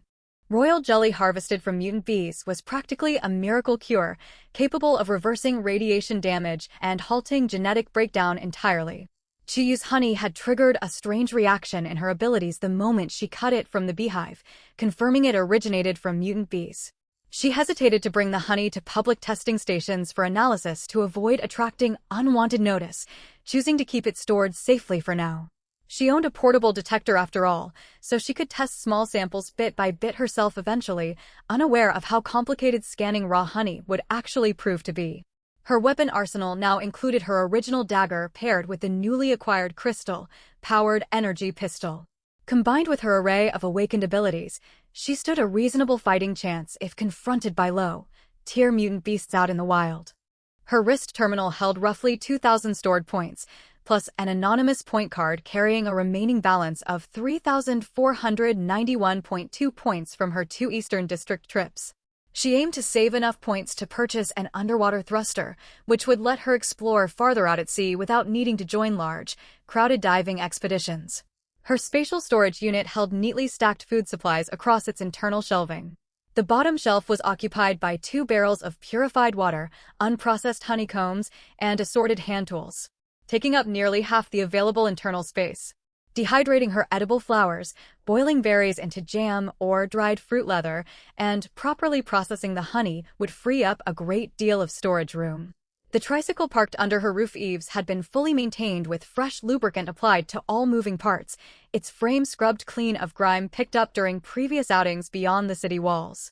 If only my spatial storage was larger, I wouldn't have to hoard and ration space so carefully, she murmured, glancing down at the pearl pendant resting against her neck and letting her imagination wander. After tidying her living space, she checked the wall clock to find it was nearly 6 in the evening. The astringent tasteability had long expired, meaning she could finally enjoy a normal dinner. She decided to cook a large batch of meals, storing leftovers inside her spatial storage for convenient future consumption. She spent time bustling around her kitchen, frying numerous meat patties, simmering 2 pots of hearty broth, cooking a full pot of tomato braised beef, and frying a generous portion of wild greens alongside washed fresh berries. She placed the majority of the prepared food into storage and plated a serving for herself, settling at her dining table to enjoy the warm home-cooked meal. Nearly all her ingredients carried low radiation markers, delivering rich flavors alongside abundant bioenergy to nourish her enhanced physique. She ate contentedly while scrolling through public forums on her wrist terminal with a hearty appetite. The wrist terminal functioned similarly to smartphones from her past life, with far more advanced technological features. Within Blue Water City's public citizen app, countless residents were posting official inquiries regarding the rumored beast tide threat. City administrators had yet to issue any formal public statements on the matter, only encouraging citizens to scavenge for resources in the aftermath of the blessing period brought by the energy rain. It was clear most residents across Blue Water City were frantically stockpiling food, leading to permanent overcrowding at official supply shops and the newly implemented purchase limits, though the shops continued restocking inventory steadily. She resolved to visit an official supply store the next day to buy her capped ration of goods alongside several glass jars. With beast tide fears mounting, she dared not venture outside the city walls alone, leaving her with little choice but to occupy herself with indoor chores. The glass jars would let her preserve berry jam and flour paste for extended shelf life while freeing up critical storage space. She also planned to pick up incense, making ingredients from a general goods shop. Homemade beast repellent incense pellets would serve as invaluable emergency protection if the beast tide actually materialized. There's no reliable confirmation whether the beast tide will hit or not, so I can't risk venturing out to forage. Yet I can't keep living off my stockpiles indefinitely either, she muttered while biting into a berry the size of a chicken egg, a flicker of restlessness stirring within her. Leaving the safety of the city to gather supplies meant being trapped outside the walls if the beast tide struck without warning. She had been elated to buy her diving suit, eager to explore the ocean's abundant untapped resources. Countless market stalls in the free market sold ocean-derived goods, edible seafood, seaweed, rare pearls, spiraled conch shells, and unique mineral ores harvested from underwater deposits. Marine flora and fauna absorbed higher concentrations of radiation and ambient energy than land-based organisms, with the shallow coastal zones teeming with valuable, relatively accessible resources. Deep ocean regions held even greater treasures, and powerful sea mutants mostly remained confined to their established territorial domains, rarely straying into unfamiliar waters. While dangerous marine life was abundant, risks stayed manageable as long as divers avoided intruding on the territories of apex sea predators. This natural dynamic was exactly why Blue Water City had successfully developed offshore resource harvesting operations, building much of its economic foundation on oceanic trade and foraging. Hey, where'd she go? I saw her dart down this alley. The 2 men chased after Chiyu the moment she vanished into the lane, only to find the passage completely empty. They scanned every corner but spotted no viable hiding spots. Convinced she had sprinted further ahead, they raced onward without hesitation. Unsurprisingly, They lost her trail entirely. Chiyu had sensed their pursuit long before turning the corner and fled far away already. Chiyu brushed off the incident as a simple mugging attempt once she shook off her pursuers and went on her way. She soon forgot about the run-in, unaware that her cautious instincts had helped her evade a deadly disaster. In the Eastern District lay an unassuming room with a steady stream of people slipping in and out. Past winding, cramped tunnels stretched a massive underground cavern. The space had originally served as a nest for mutated serpent monsters. After Bluewater City's official forces purged the beasts, the Mercenary Guild's local branch purchased the cavern. Leveraging the Eastern District's bustling cargo transit hub, they built an underground black market within the hollow. Dozens of people crowded the underground chamber. The narrow, dim surroundings did nothing to suppress human greed. If anything, they amplified it. This place was a haven for speculators, a breeding ground for crime, and Bluewater City's most notorious den of vice and extravagant spending. The market was a chaotic melting pot of all kinds of individuals. The unspoken rule stood firm. Anything could be bought or sold, so long as the buyer paid the required integral points. Honeycombed private chambers lined the cavern walls. Men and women who maintained polished, respectable facades above ground discarded all restraint behind masks within these walls, indulging in every desire their wallets could fund. Inside one privately reserved chamber, Big Biao bowed and scraped before the masked figure seated at the head of the room. His usual menacing scowl was gone, replaced with meek obedience. "Rest assured, sir. I will deliver the full shipment by the end of the month." He then presented an ornate, costly gift box. "A small token for you. This mutated cabbage has a pleasant flavor. Please sample it and share your thoughts." The cloaked, masked figure at the table spoke in a gravelly voice. Even when gazing at the mutated cabbage, a high-grade ingredient capable of purifying impurities from an ability user's body, he showed no hint of excitement and merely nodded faintly. "Very well. You've put thought into this." Once he left the black market and returned to his territory, Big Biao winced thinking about the cabbage. That tiny box had cost him a staggering 1,000 integral points. He chalked up the masked man's indifference to being surrounded by rare treasures every day, truly befitting a member of the Qin clan. Recalling the assignment handed down from his superiors, he summoned his underlings to report their latest haul of captives. "We're still short one person." Rage clouded Big Biao's brutish face upon hearing the update. "I was told you'd marked a target at the free market. Why haven't you brought them in?" Skinny Monkey mumbled nervously. "We tailed her the whole time." "Then where's she now?" Big Biao snapped harshly. His subordinates stammered awkwardly before admitting they had lost track of their target. "I gave you tracking insects for a reason. We did dust her with a marker powder, honest. But she vanished the second she rounded the bend. We released the trackers and followed their signal, yet all we recovered was her clothing coated in the marking agent. Useless lot. She must have noticed your pursuit from the very start and escaped before you could react." Big Biao snarled. "Find that missing captive by any means necessary over the next few days. Our handlers are waiting for the delivery. Succeed, and you'll live in comfort. Fail, and you'll take the missing person's place yourselves." "Yes, boss." Big Biao dismissed the gang with a mix of threats and promises, leaving only Scarface behind. Scarface could tell his leader was sour from blowing a fortune on the mutated cabbage earlier that day. "How did the meeting in the black market go?" Scarface asked carefully. "What do you think?" "They're demanding more captives, and they specifically want people with superhuman abilities now. It's an impossible ask. The higher-ups demands grow more excessive by the day. Our usual abduction methods won't fill the quota at this rate." Big Biao sighed heavily. Sensing his boss wanted a solution, Scarface did not hold back and quickly formulated a plan. Rumors of beast hides have been spreading lately.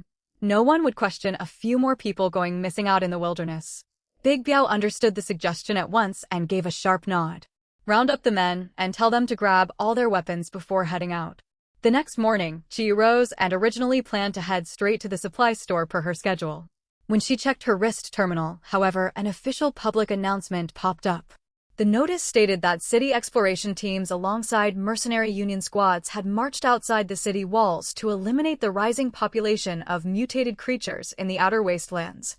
If official ability users are handling the mutant threat, the outer districts should be relatively safe. Still, I'll avoid heading toward North City for now. The ocean waters south of the city are a far better option for exploration. She scrapped her errand to the shops immediately. She gathered all her outdoor gear, prioritizing equipment designed for underwater travel, then suited up in her radiation-proof diving suit. She downed a nutrient solution in one gulp and set off for the South Gate on foot.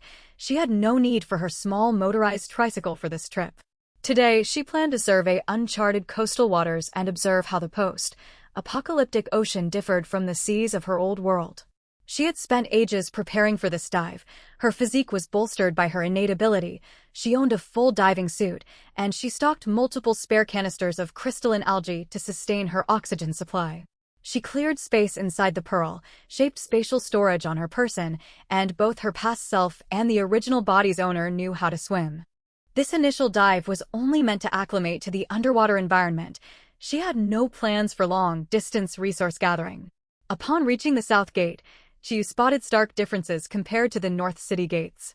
Far fewer travelers gathered here, most traveling in fully equipped teams rather than moving solo. The locals carried healthier complexions and steady, sure footsteps.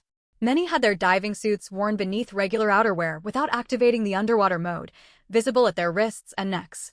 Clear signs these people had steady access to food and reliable supplies. She also noticed very few carried bulky handheld tools.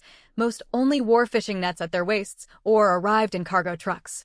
It dawned on her that nearly everyone at the South Gate owned spatial storage devices if they did not drive vehicles.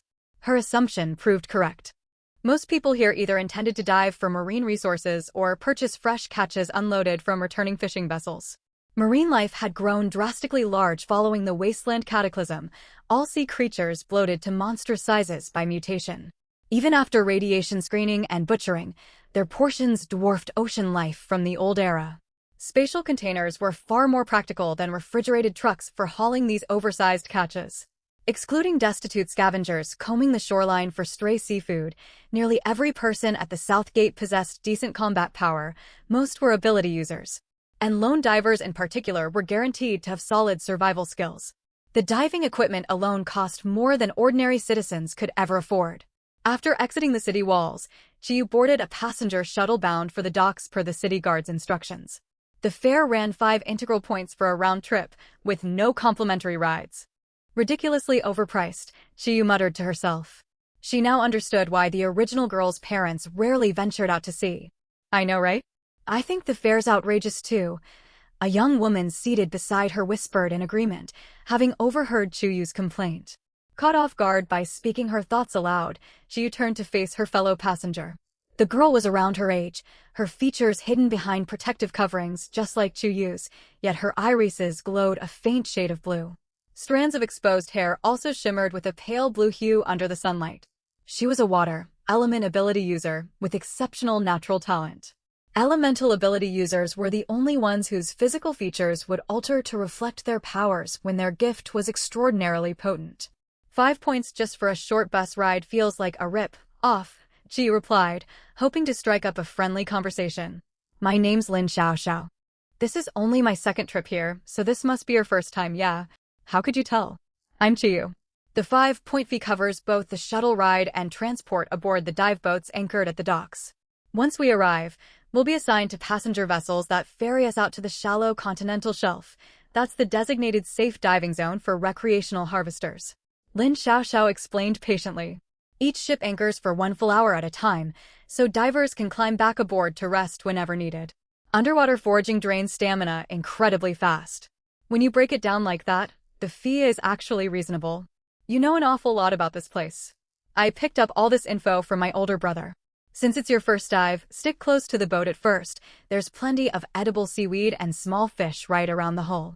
I only plan to get used to the water today. No deep excursions for me. Chiyu could tell Lin Xiaoxiao's diving suit was far higher quality than her own, implying her brother held considerable standing. She also sensed the girl's ability level matched her own, recently awakened with no immediate threat posed to her safety. Once the bus reached the docks, Chiyu beheld rows upon rows of moored ships flying countless faction banners. She even spotted vessels belonging to Tangong City. The colossal hull loomed like a slumbering leviathan, its thick canvas sails furled atop heavy masts, ready to unfurl with a gust of wind at any moment. Large swathes of the open ocean were saturated with intense radiation that fried electronic machinery, forcing seafaring ships to rely on a hybrid system of wind sails and crystal energy power. Even so, Tangong City's vessels were masterfully crafted, holding their own against Blue Water City's native ships despite Blue Water City building its entire economy around maritime trade. Dock workers hauled crates of seafood while shop owners haggled aggressively over fresh catches. The salty tang of the ocean breeze mingled with constant shouts of bargaining and vendors hawking their goods across the bustling pier. Chiyu and Lin Xiaoxiao squeezed onto one of the dive boats after navigating the crowded docks. The vessel had an elongated hull built to maximize passenger capacity and easy water entry. With only a wheelhouse at the bow and a watchtower at the stern rising above the packed deck space. Crew members patrolled to maintain order among the crowd, all already clad in diving suits. Most divers strapped compact crystal-powered underwater thrusters to their waists for faster movement and emergency escapes from hostile sea creatures. Lin Xiaoxiao wore an identical cylindrical thruster on her hips, filling Chiyu with quiet envy. When she asked the price, she learned the device cost a steep 15,000 integral points, far more expensive than her beloved three-wheeled motorbike. Lin Xiaoxiao explained her brother had insisted on gifting her the upgraded, high-performance model. She would never splurge such a massive sum on gear by herself. When the ship reached the shallow diving zone, passengers slipped into the water in an orderly fashion. Crew members deployed flashing buoys along the ship's perimeter. The blinking lights guided divers back to the vessel, while emitting a resonant frequency that agitated the internal organs of large marine predators, keeping dangerous creatures well clear of the safe zone. Chiyu hesitated before jumping into the ocean, squeezing her eyes shut and holding her breath in nervousness during her very first open water dive. Her body grew weightless the instant she submerged. She drew in a slow breath as her suits built, in respiratory system kicked on, the crystalline algae pulsing dimly within its chamber upon contact with seawater. So this is the wasteland ocean, Chiyu murmured once she opened her eyes. She had expected a dark, gloomy underwater landscape. Yet glowing multicolored seaweed and scattered luminescent fluorite stones lit the seabed. While not as bright as daylight on land, there was more than enough ambient light to navigate safely. After adjusting to the underwater environment, Chiyu noticed Lin Xiaoxiao waiting nearby. Verbal communication was impossible beneath the waves. So Lin Xiaoxiao gestured toward a nearby coral reef cluster a short distance from the ship. Few divers lingered in the spot thanks to its proximity to the boat, making it ideal for Chiyu to gather experience. She nodded in agreement and swam forward alongside her new acquaintance. The coral reef teemed with marine life. Shellfish, crabs, shrimp, fish, and thick beds of seaweed filled every crevice. Through her suit's faceplate, Chiyu sliced off a long strand of seaweed with her tactical dagger. Its wide, thin fronds possessed a soft, fabric-like texture even through the protective diving material. Incredible. It feels woven just like cloth, even though it's seaweed. I wonder if it's safe to eat. She scanned the vegetation with her portable radiation detector. High radiation concentration. Consumption prohibited. Disappointed, she discarded the seaweed and turned her attention to the surrounding shellfish, each specimen growing to the size of an adult palm. She pulled out a mesh-gathering bag and began collecting whelks, sea cucumbers, sea urchins, and various seashells. She scooped up several unknown marine species as well. Whenever the detector flagged a catch with unsafe radiation levels, she tossed it back into the water and stowed the rest inside her spatial storage. Her new detector drastically boosted her harvesting efficiency, functioning reliably even underwater. She soon spotted a peculiar blue spiral shell shaped like a spider. Sensing an unusual aura emanating from it, she placed it in a separate compartment within her storage to keep it isolated from her regular haul. She also gathered a handful of vibrant coral branches and pretty seashells for personal collection as she explored. Growing confident in underwater harvesting, Chiyu gestured toward a farther stretch of seabed to ask Lin Xiaoxiao if she wanted to venture deeper. At that moment, Lin Xiaoxiao was busy prying a giant abalone loose from the reef and simply nodded before returning to her task. She had cooked low, radiation abalone with her brother on her last dive. The rich, savory broth and firm meat had left them both craving more, which was her sole reason for returning to the waters today. Chiyu swam onward until she reached a gentle underwater slope carpeted in dense seaweed thickets. A jagged rock formation jutted partially above the ocean surface at the top of the incline. This spot will work. With all this seaweed, I'm bound to find something edible here. She gripped her dagger and cut swathes of seaweed roughly a hand's length up from their roots, scanning each bundle for safe radiation readings with her detector. She filled 2 full sacks of vegetation while barely damaging the overall seaweed forest. A sudden flash of bright light flickered deeper within the thick growth. She snapped her head toward the glow. But nothing was visible through the dense seaweed fronds. Curiosity stirred within her. This could very well be a crystalline ore deposit. It was the perfect opportunity for a little underwater treasure hunt. To avoid becoming tangled in the tall foliage, she drew a large machete and hacked a narrow path inward. Small fish and crustaceans darted out of her way as she advanced, with a few braver sea creatures lunging to attack her. Those reckless beasts ended up captured inside her gathering net. This should be the exact spot where I saw the flash. Why is there nothing here besides seaweed? Thick vegetation blocked most light in this area, blurring her field of vision.